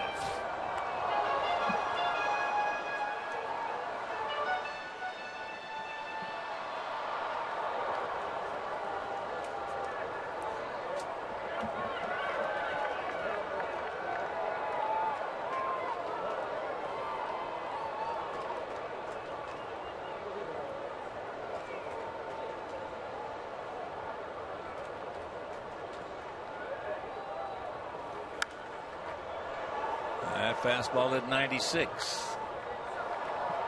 And the count 0-2.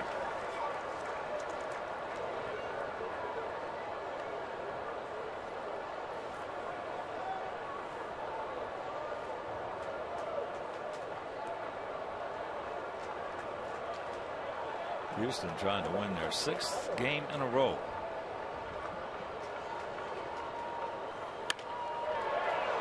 Oh, yes.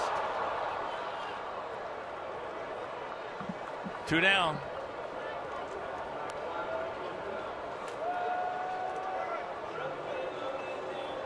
Brantley bidding for his second hit of the night. Tries to muscle it up the middle, but Alexei right there.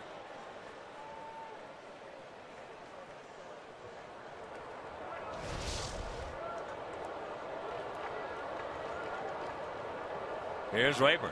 A strikeout and a fly out to center.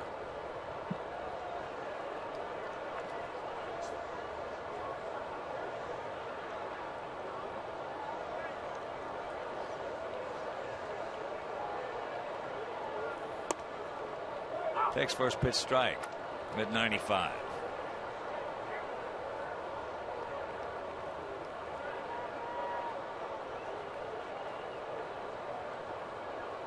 Raven choking up on that bat. And there's a base hit.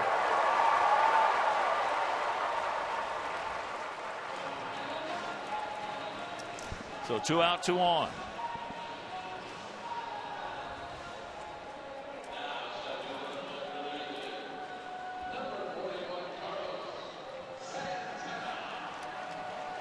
That'll bring up Santana, the first baseman, who grounded to short, and then he doubled off the wall and scored last inning.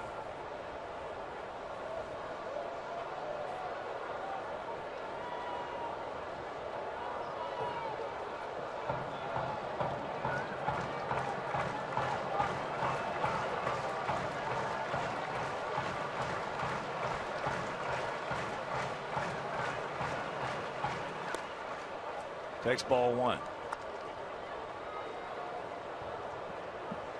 Chris trying to get a little something extra on that fastball, threw it low and away just off the plate.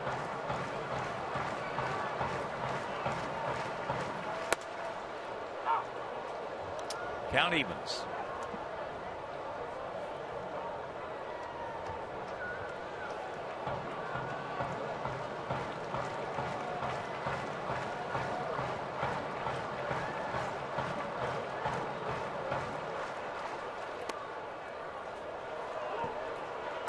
You got to look at Yan Gomes, who's in the on deck circle, if Santana can keep it alive.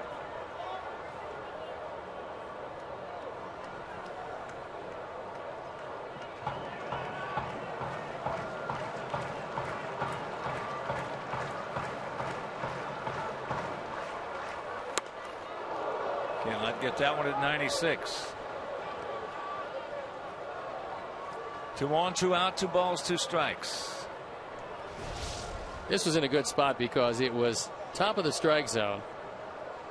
And Santana, who swung down on a pitch low in the zone for that double last inning, couldn't catch up with it upstairs.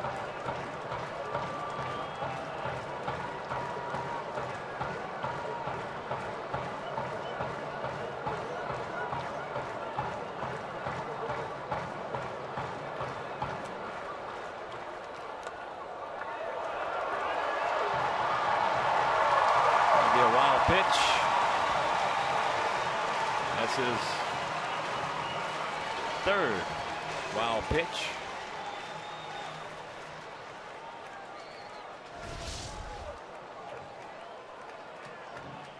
Tyler does the right thing. He gets down, has it hit him in the chest protector, but it bounds away too far. So a full count now. With 2 out and the payoff. Alexei's got him. And that'll retire the side, so they threaten. Can't score. And it is still 6-1. Good guys.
Visit whitesox.com/auctions to start bidding.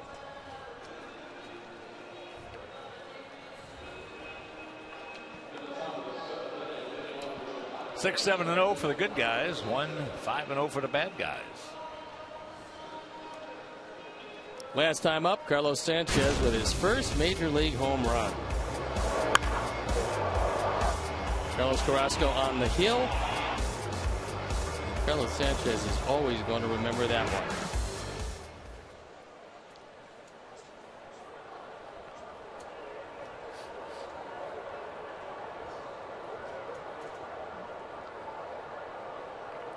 Now has 12 RBIs, and Manship, who has come on.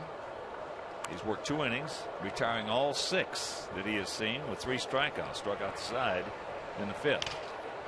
Austin Adams throwing in the pen. Just getting his workout. I believe he just pitched against Milwaukee the other day. Hard throwing right hand.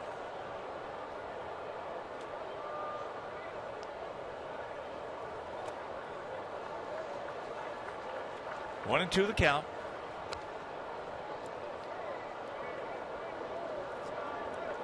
Minnesota still leading the Yankees 5-1. And the Twins with the bases loaded, 2 out in the bottom of the 6th.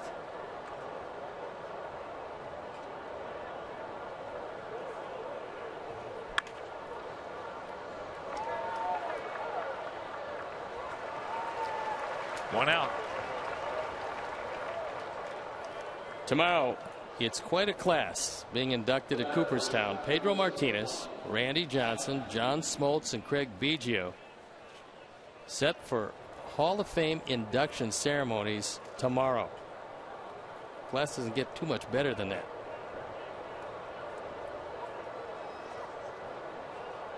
Here's Heat. Led off the game with a single. Scored when we scored 5 in the top of the 1st inning. If you're just tuning in, he also has walked twice. Yeah, there's been, as compared to last year,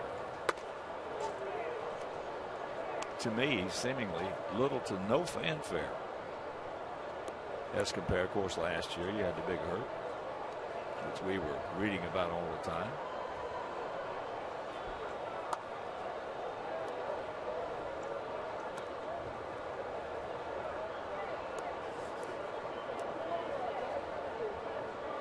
Two and 1 to count.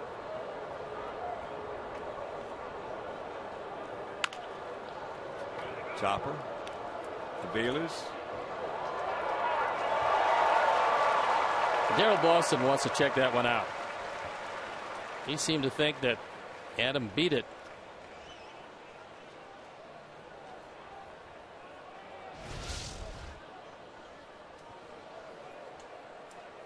And Robin says, put an eyeball on it.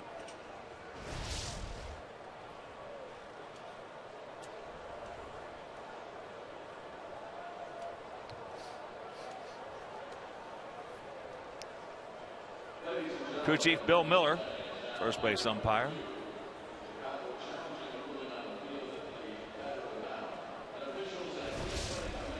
We'll slow it down for you.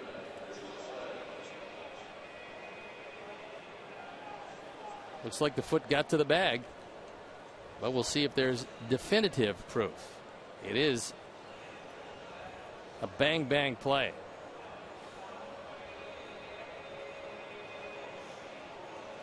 I think what let Adam beat it was that he threw it and high hop it took. He is safe, so he got the base hit, keeping his perfect night alive. Been on base all 4 times.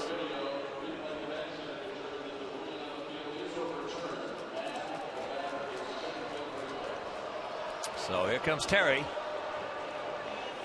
Tito makes the call to the pen as Manship did a good job working 2 1/3. He'll depart and we'll be back.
Los Angeles Dodgers and Chicago White Sox Fantasy Baseball Camp takes place January 18th through the 24th, 2016 at Camelback Ranch, Glendale, Arizona. To reserve your roster spot, email fantasycamp@camelbackranchbaseball.com or call 623-302-5078. We got a big hard-throwing right-hander coming in, Austin Adams. On for the 15th time. He's had a chance to save one game. He's been successful. Control hasn't been great. 9 walks in 18 innings. But he is a fastballer. Those change-ups about 20% of the time, and other than that, he wants to try to throw it by him.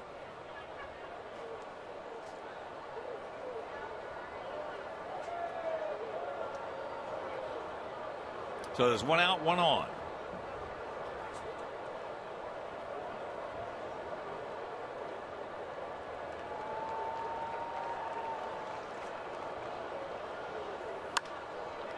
And Tyler, fastball, 96.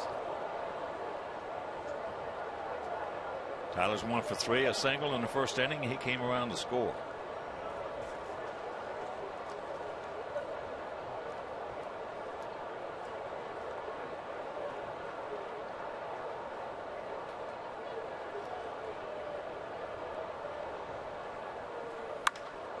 Watch out. 0-2 the count.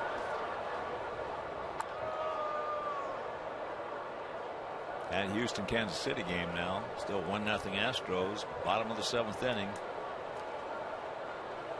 at Kauffman Stadium.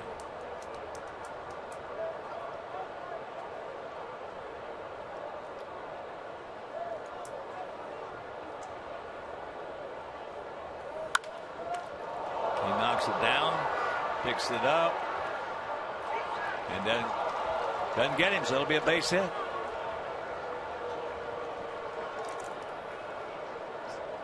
Second hit for Tyler. And Adams, with a desperation backhand, able to knock it down, but cannot get it there in time. Pretty nifty knockdown, although if he knew where his infielders were, Aviles probably would have made that play up the middle. Here's Melky. RBI single and a run scored in the first. He's 1 for 3.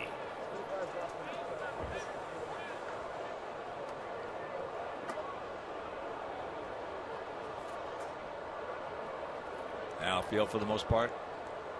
Straight up, spread out, spaced about equidistant.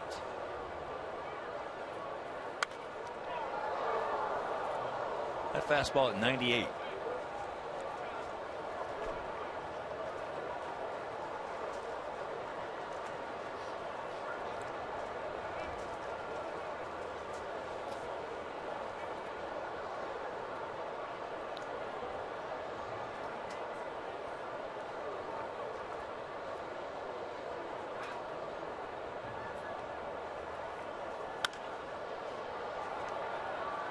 Another one at 98.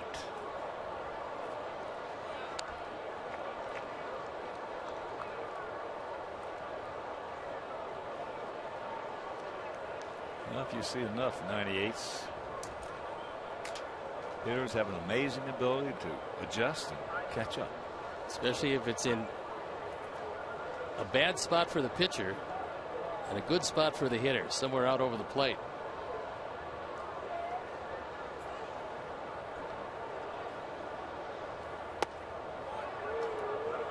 Boy, that was a perfect pitch. It was his version of a changeup, and he didn't get it. This one had the whole zone. There's a break. 91. Here's a break for Melky.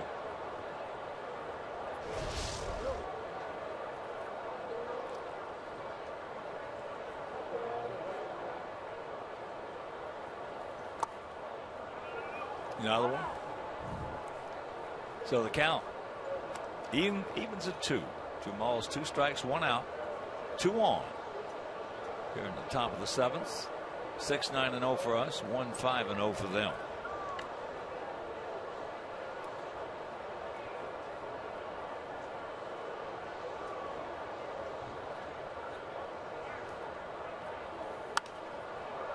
That one at 98.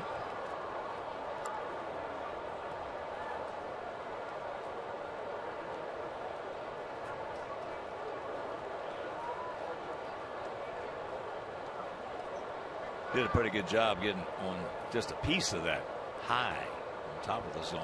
98-mile-an-hour fastball.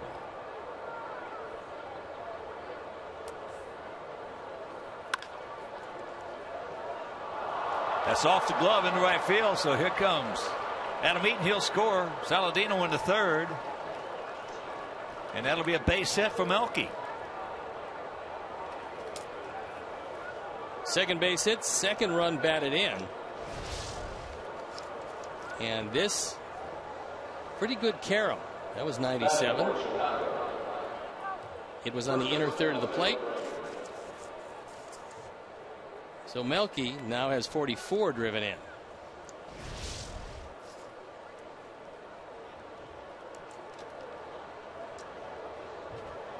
Let's add on. One out, runners at the corners. Here is Abreu. A big two-run single in the first inning. He's 1 for 3.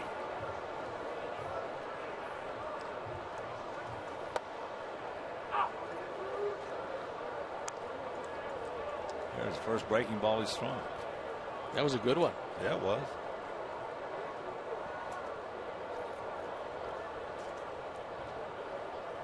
A 1-1 to count.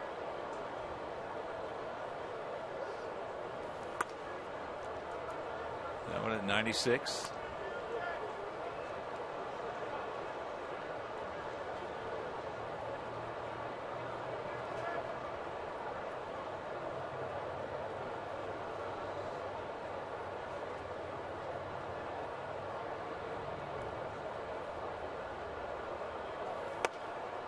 Pours that one over at 97. Jose realizes this is not a strike, but Gomes yanked it in the zone and Machlinski called it.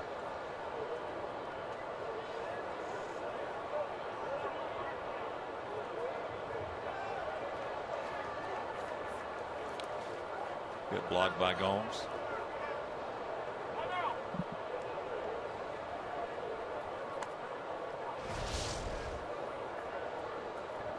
This is another curveball, and Yan Gomes knocks it down, keeps in the front, no advancement.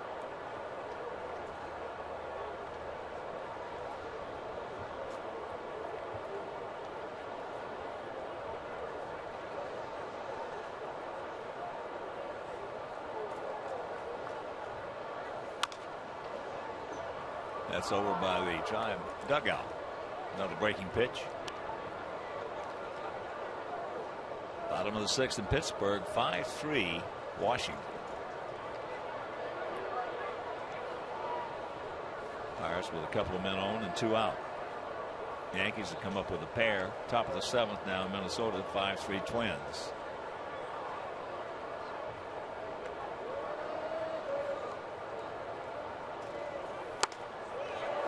That one at 97.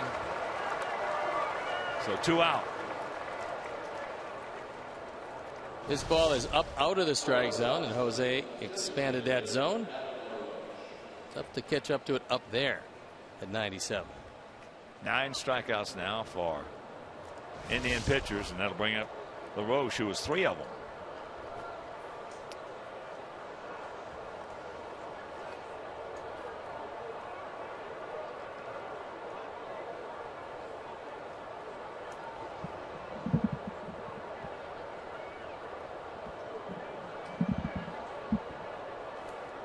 Come on, Adam.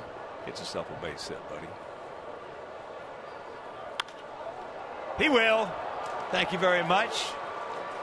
Tyler scores, and it's an 8-1 Sox lead. RBI number 34 on a first ball fastball down the middle. Now batting for Chicago, number 26 of Isaiah. And Adams has a run charged to him.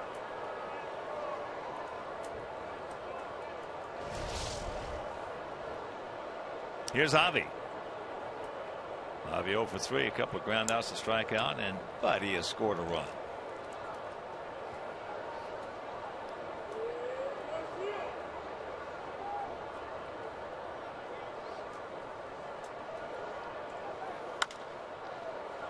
Right side.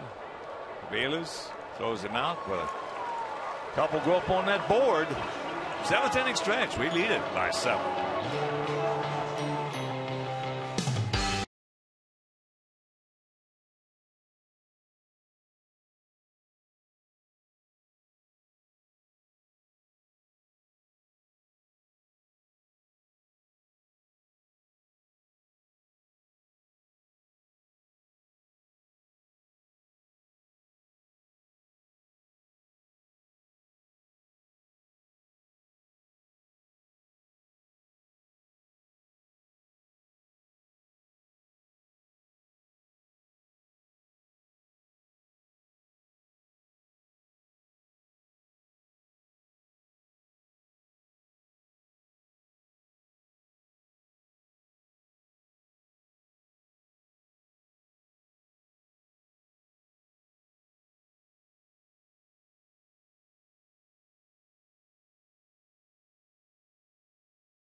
Yan Gomes will lead it off here near half of the 7th inning. That's down to the corner. Starts him off with a changeup and got it in a bad spot. Yeah, leaving a changeup on the inside part of the plate usually isn't too good. He wanted it away. He didn't get it there, and Gomes took it down the left field line. I'm from the old school in that respect about starting a guy off with a change. Unless you're Stu Miller, a guy who that's his only pitch.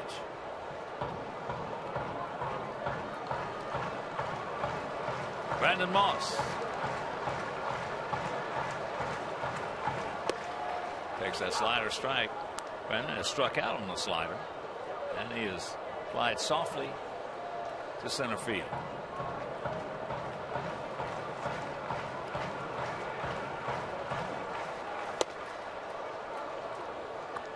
0-2 the count.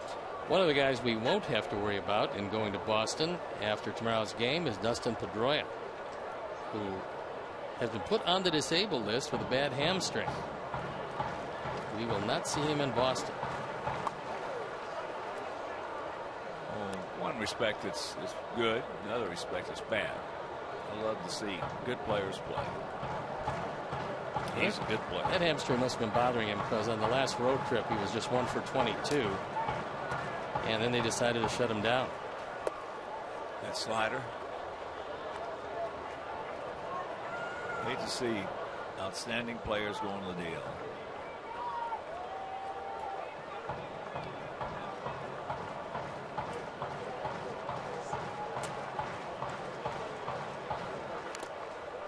Just did get a piece of that one. That changeup.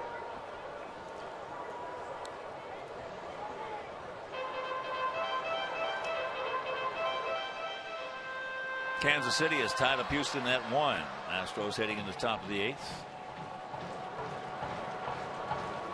With Wade Davis taking that 0.43 ERA out there.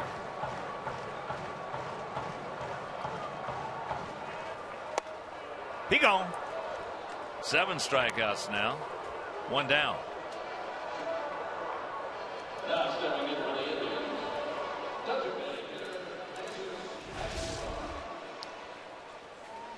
He reached back through that fastball, down and out over the plate, but got it by Moss. So here's Aguilar. A strikeout, and then he knocked in their run with a cued right off the end of the bat. Ball went right back up the middle, took a funny hop away from Sanchez.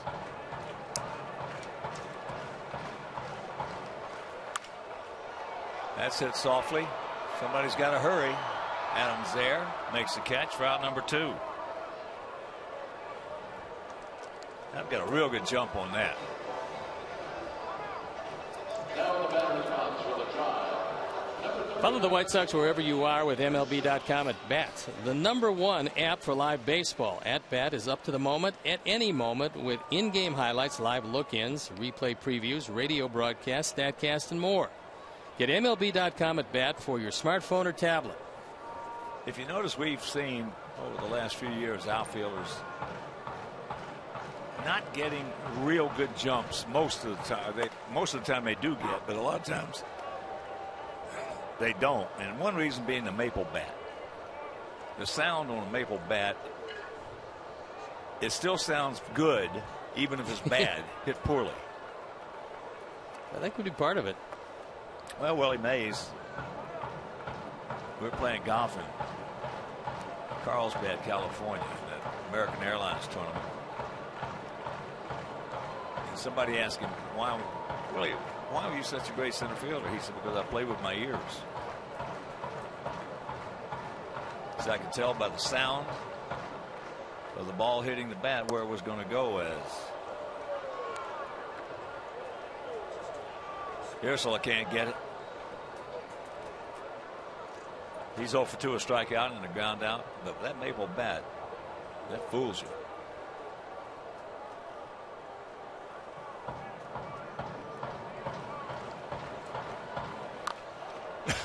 That was a good swing. I tell you what, it wasn't bad. Fight it off. He was able to keep Chris out of there, but oh, Giovanni. That's the get off me ball swing. He knew it was too good to take and almost hit it in back of it. So the 1-2. And that's hit softly into left field, and Melky can't get it. So that's going to be a base hit and an RBI.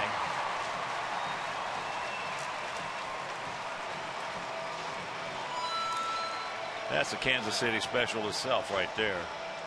9 runs batted in for Giovanni Urshela. Melky makes a good attempt. Can't come up with it. And the second double of the inning. 4th of the game against Chris.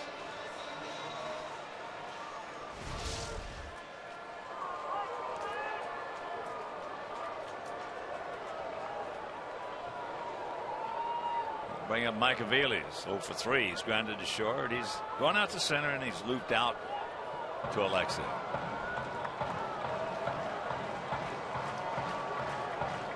Melky might have had the wind knocked out of him as he dove forward.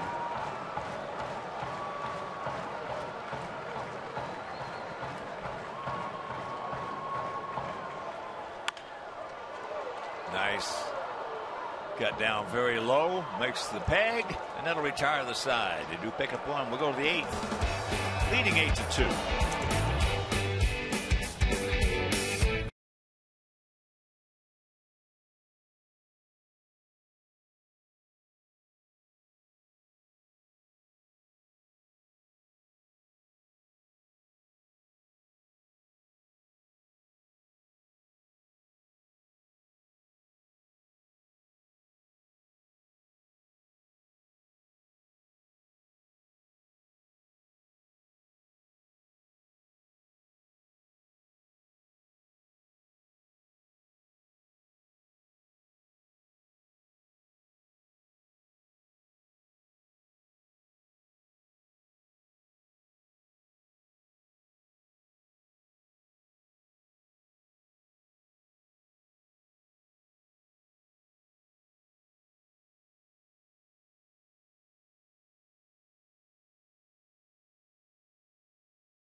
Alexei Ramirez is our Xfinity Speed replay, and it's been a defensive series that he's had. This in the opener of the series, a tremendous play, almost a double play. Then this last night with a force out at second, and this tonight. Good range to his left, taking a line drive and potential base hit away from Michael Brantley. The Xfinity Speed replay is brought to you by Xfinity, your home for the most live sports. Comebacker. One pitch, one out. Alexei now 1 for 4.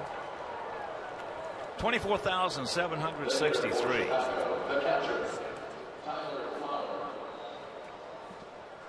8-2 White Sox here in the top of the 8th inning.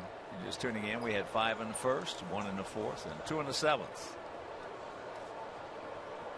So here's Tyler, had a big 2-out, 2-run single in the first inning. And tonight, they unveiled a statue of number 14, Larry Doby, who broke the color barrier in the American League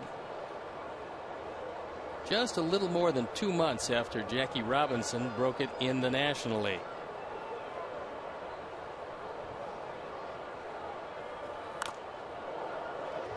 They got Muchlinski. Yankees trying to come back. They were trailing 5-1. It's now 5-4 Minnesota. Top of the 8th inning.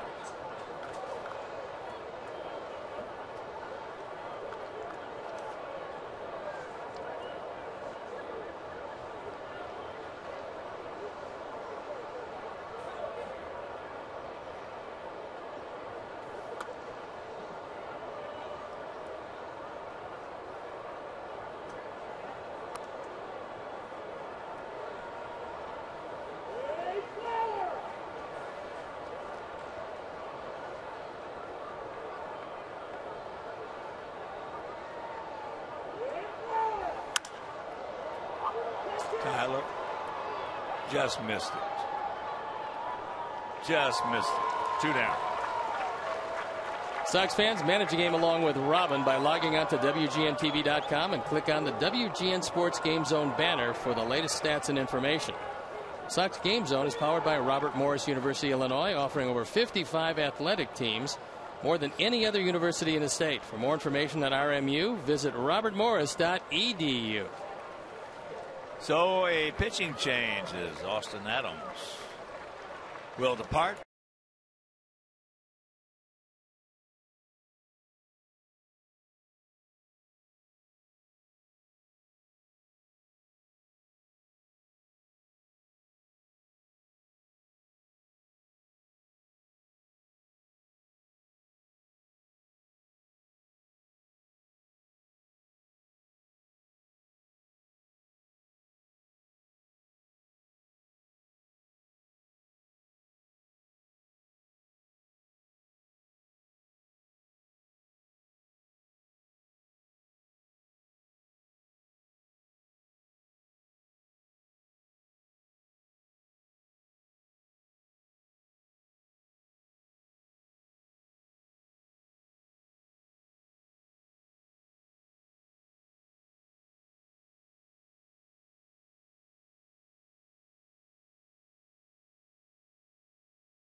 There's a look at Cody Allen, who's the closer on this team. He's got 20 saves, although this is far from a save situation. He's on for the 42nd time. He's been successful, 20 of 22 in save opportunities, 62 strikeouts, 17 walks over those 40 innings. So he's got excellent stuff.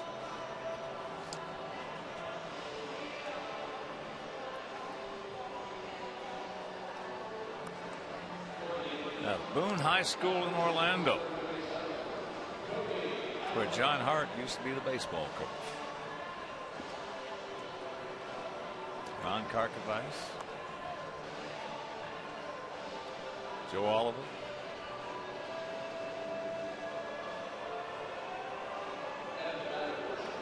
Of course, Dr. Phillips, where Johnny Damon, A.J. Pierzynski. Orlando's got a terrific baseball program in that city going. So here is Carlos, 1 for 3, his first major league home run. And he just jumps all over first ball fastball.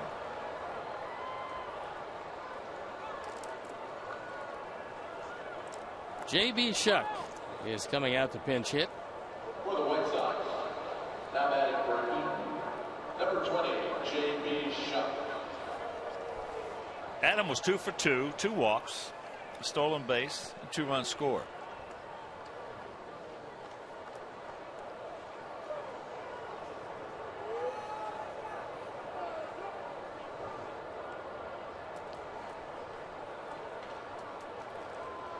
Sox with 8 runs on 12 hits. Cleveland 2 runs on 7 hits.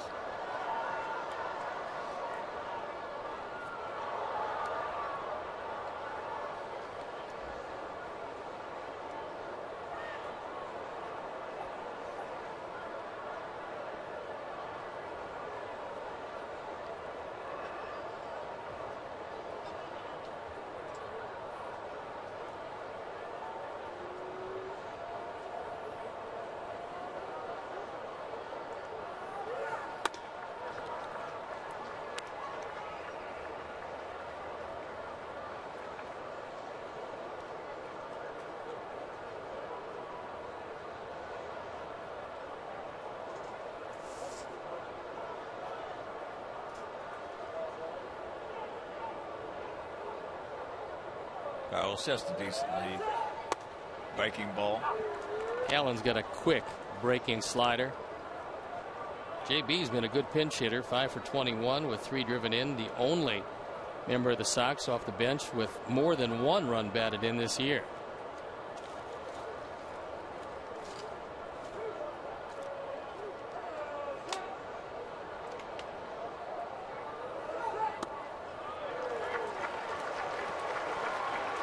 We'll go to the bottom of the 8th, leading by 6.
Five runs in the first inning. Carlos Sanchez hit his first major league home run, and the Sox starting pitchers have given up a grand total of 3 earned runs in the last 4 games. Honda. Great deals are happening at the Honda Summer Clearance event now at your Honda dealer. Zach Duke comes in the ball game, so Chris Sale's night comes to an end. There you look at the numbers on for the 43rd time. 3-4 the ERA in the low 3s. Chris gave up a couple of runs in his 7 innings of work. He didn't walk anybody. That was the key. 7 strikeouts, and J.B. Shuck who came in the game to hit, takes over in center field. Well, even though Chris's record is stopped, he still has it. He's the only one that has it. And by record being, he's the first pitcher in the modern era since 1900 to record 10+ strikeouts in 7 consecutive road starts in a season.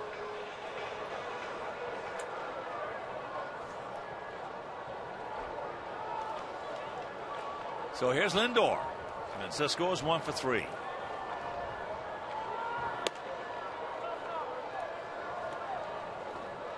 Takes ball 1. So a good move by Robin to get him out of there.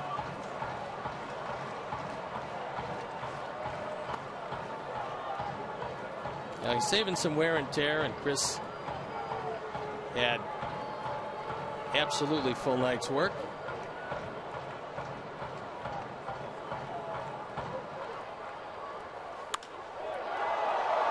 That's into left field. Hit pretty good.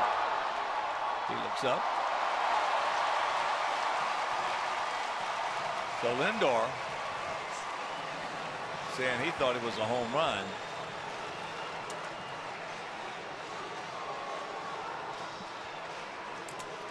Mike Leary tells us he hit on top of the scoreboard.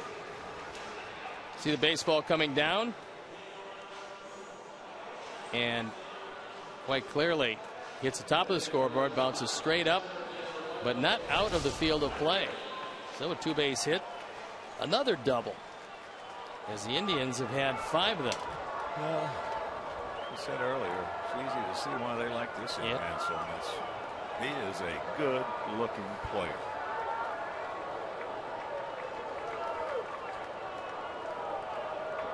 So here's Brantley. He doubled back in the first inning. He's 1 for 3.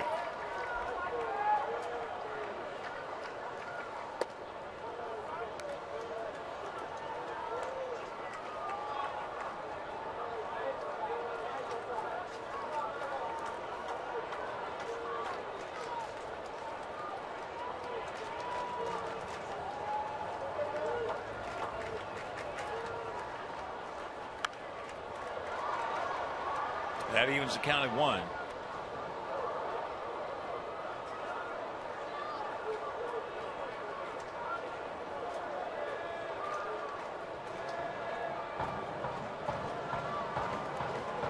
Zach Putnam getting loosened up in the pen.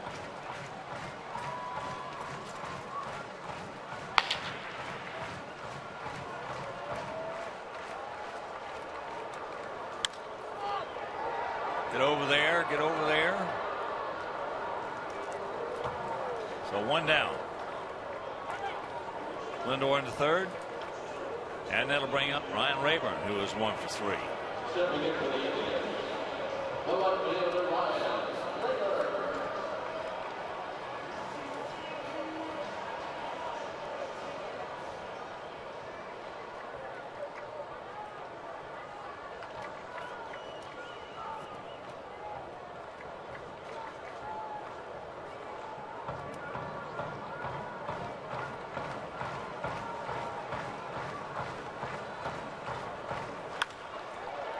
There's a hard hit ball to the shortstop. So Lindor will score. And it's an 8-3 ball game. 80th run batted in for Rayburn against our Sox, 22nd of the year.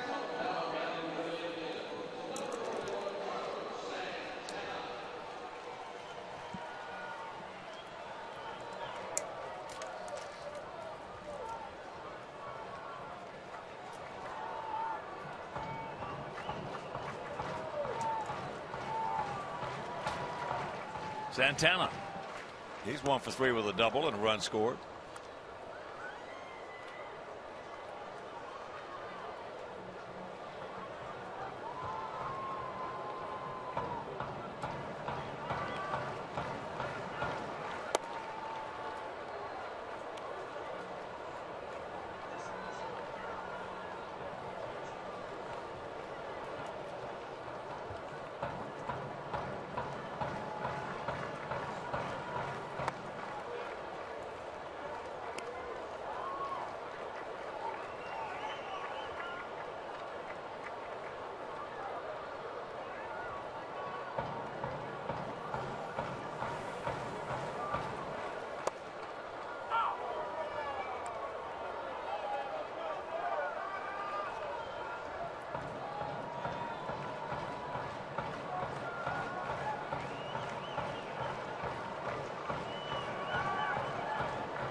time he threw a variation of a backdoor slider and got it in the zone.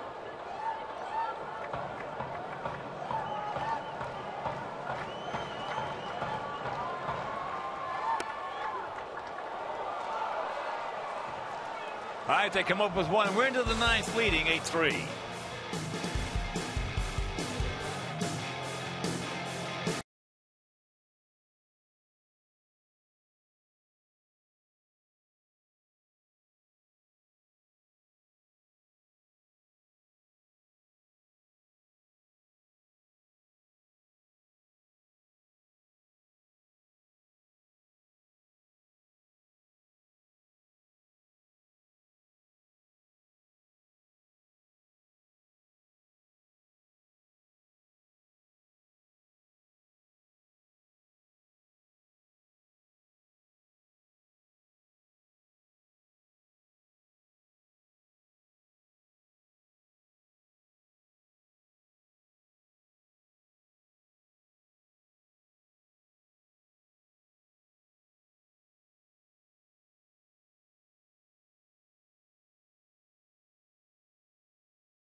Rodon at 3-3 goes head up with Danny Salazar, the talented youngster.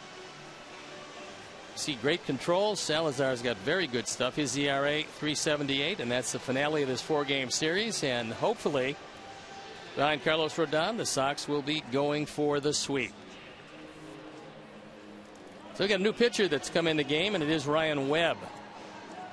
Webb, a big right-hander. We saw him last night. He pitched an inning, gave up a hit. That was it.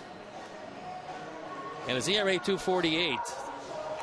On for the 24th time. Opponent's hitting just 2.24, so he's been a pretty good pitcher. And they've, by and large, got a good pitching staff on this Indian ball club. They haven't been able to score a whole lot of runs. That's been the problem recently. And was the problem for our Sox until this series. He's still there with that shark outfit on a very warm night. Looks like he might be falling asleep, however. It's about 1,000 degrees in that suit. Here is Tyler Saladino, 2 for 4 with 2 runs scored. Takes ball 1.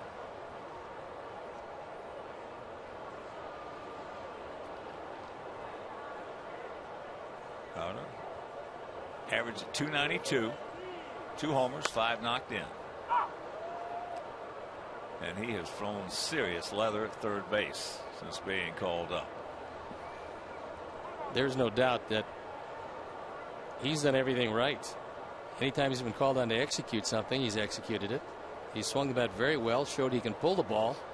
He can also hit the ball to right field, and he can hit the ball out of the ballpark, which is somewhat surprising because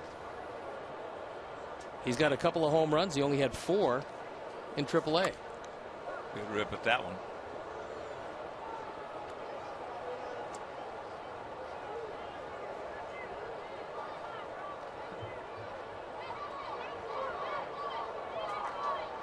That's the age-old chicken or the egg. Which is?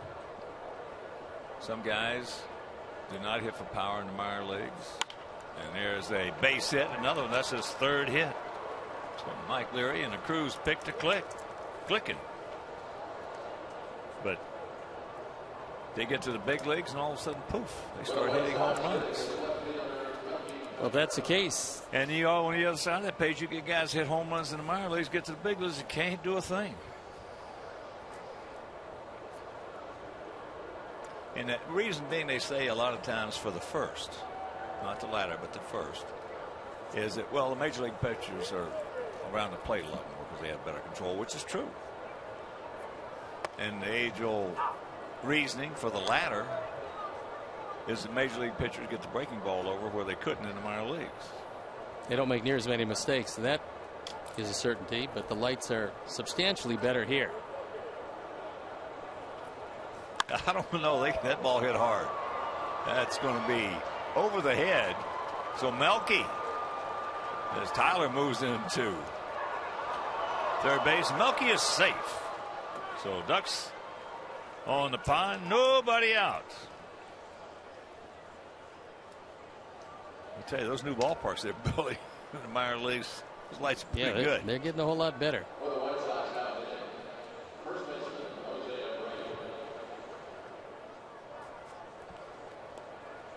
So another chance for Jose, who has 2 RBIs in this game. He's 1 for 4, that 2-run single in the first inning.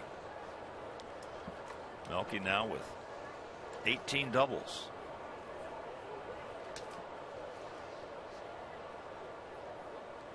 Infield in.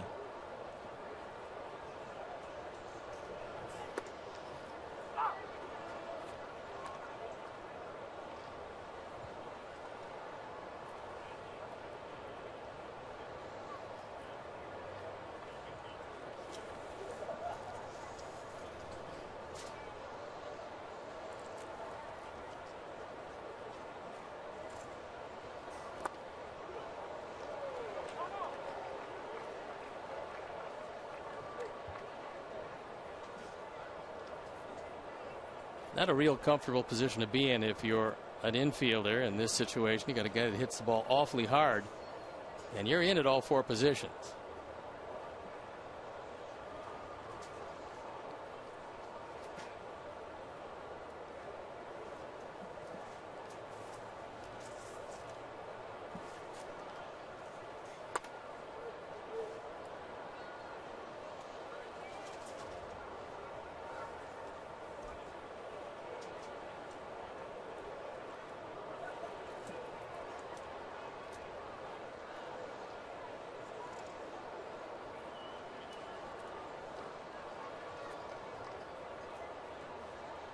The 1-2 pitch.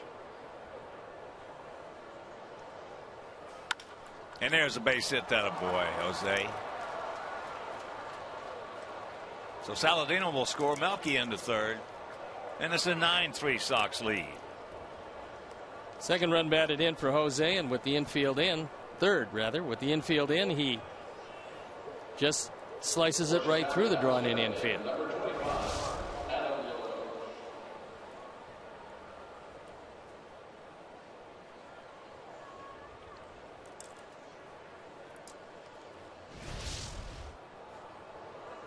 Now runners at the corner, still nobody out, and here is Adam, RBI single in the 7th. He's 1 for 4.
Nine, 15-0 for us.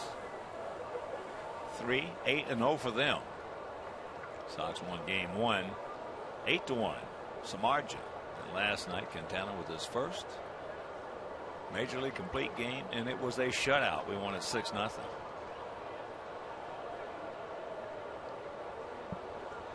There's not a whole lot of better feelings around than throwing a great ball game and the day after, which you don't do a whole lot. You just sit around, you watch some good big league baseball, but you feel pretty good about what happened the night before.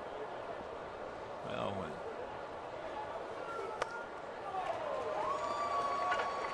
as he gets him, 1 out.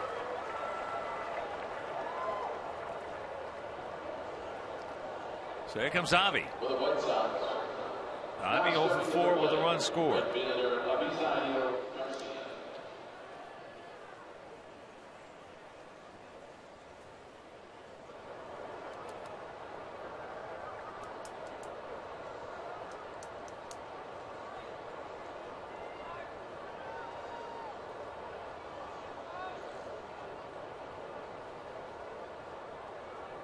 Outfield straight up, spread out by equidistant. Fouls that one down.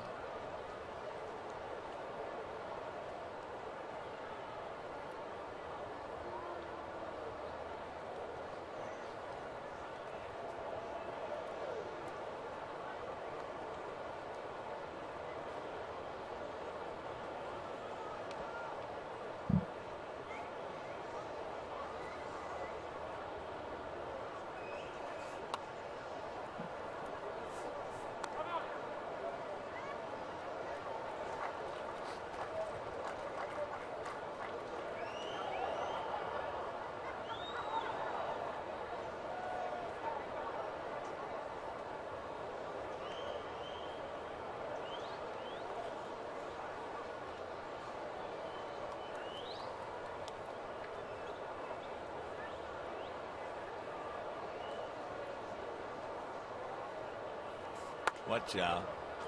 That just missed the elbow.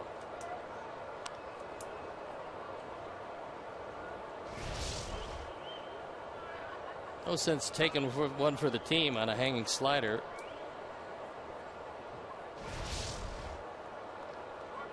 No, not when you got a man on third and less than 2 outs. You got a pretty good lead.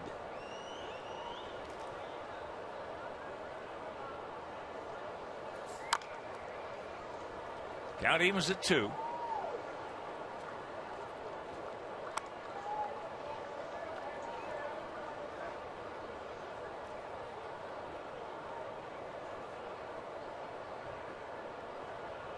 Tyler with a big night. 3 singles, 3 runs scored.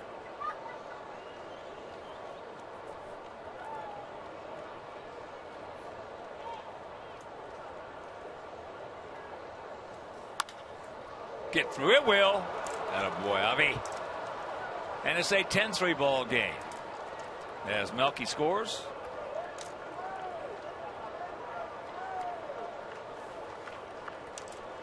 Second time this season scoring 10+ runs in a game.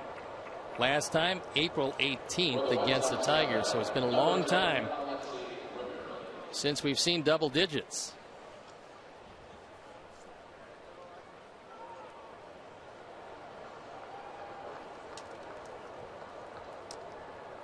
I mean, now 32 RBIs.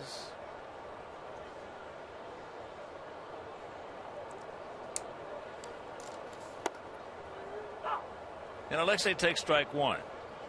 Alexei 1 for 4.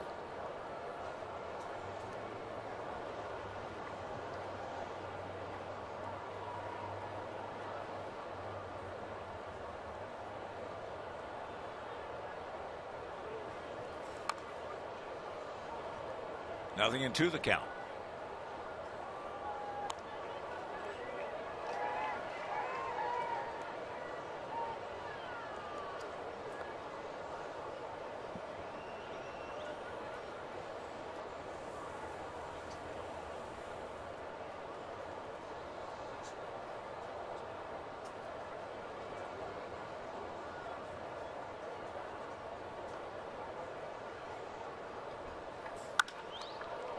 That ball into right field.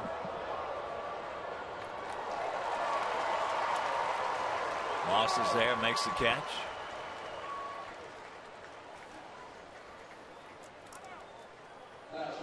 Moss has got a pretty good arm. And usually your right fielder is going to be the guy with the best arm in your outfield. You got to keep those guys from going from first to third.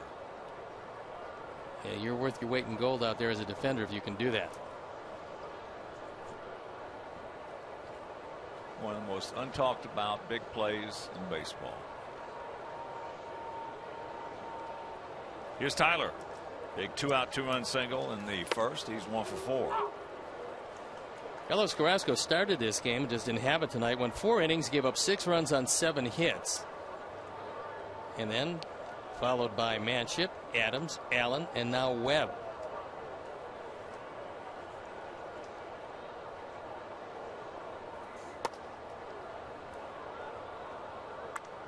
Two out, 2 on, 1-1 to count.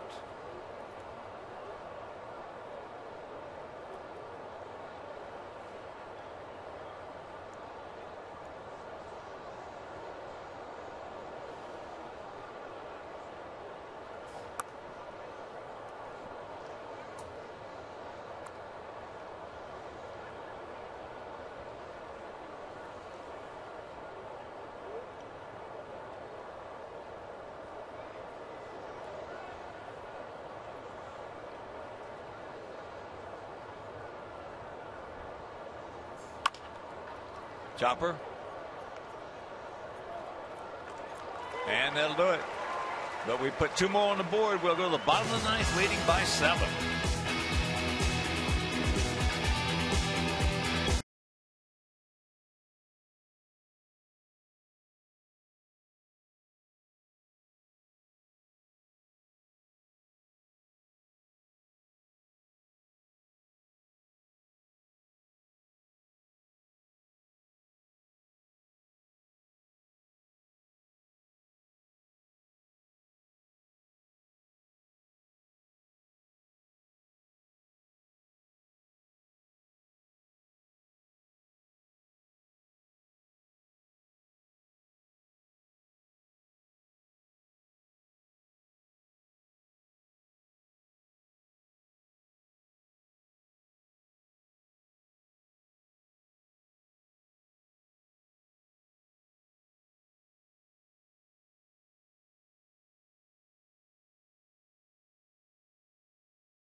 It's a 10-3 game as we head into the bottom of the 9th inning. Zach Putnam comes on to wrap it up.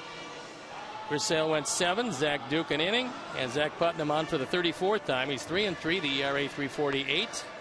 Opponent's hitting just .218, which is a very good number. He's going to face the bottom part of the order to try to give Chris Sale his 9th win of the year. Well, he's been really pitching well. Those numbers a little misleading right there. That 3.48, most of it came in 1 outing.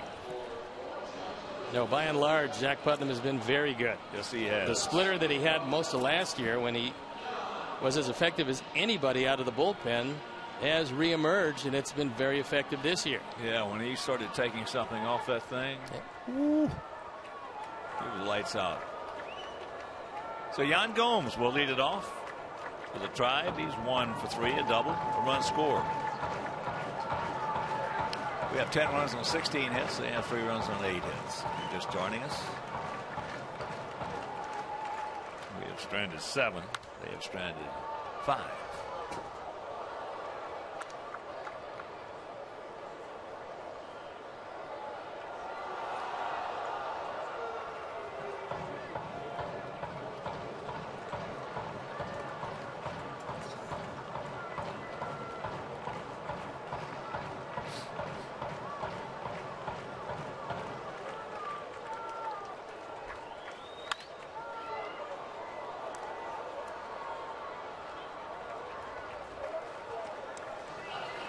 Time now for our Miller Lite play of the game, and it came in the 4th inning. And it's the first Major League home run for Carlos Sanchez.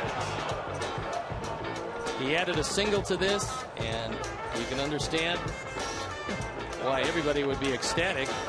He's a very popular player, and Jose Abreu was saying, well, now you've worked on that home run trot. He is a good one. He's going to be a real good one in his career. He's another guy that's shown a very high baseball acumen. And another guy, along with Tyler Saladino, coming up through the system. Moss can't get it. 0-2 the count.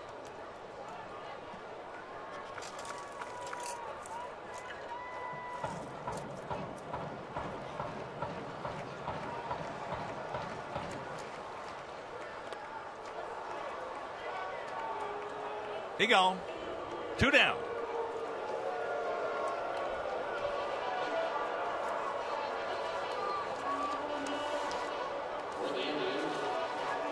Nine strikeouts for our pitchers. Chris with 7, Duke with 1, Zach with 1. And here's Aguilar.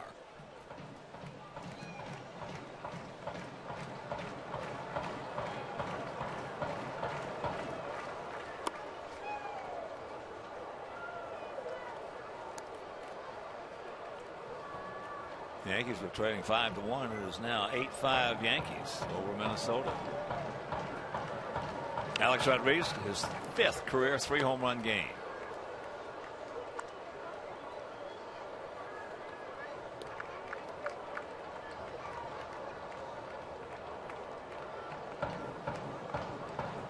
And day after tomorrow, he will be 40 years old.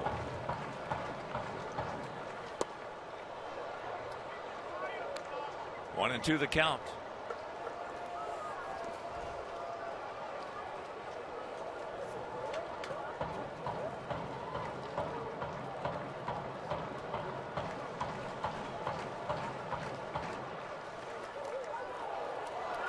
All right, you got time. He gone, and this ball game is over. So the Sox make it 3 in a row. They win the opener 8-1. Then last night 6-0. Tonight 10-3, and we'll be back.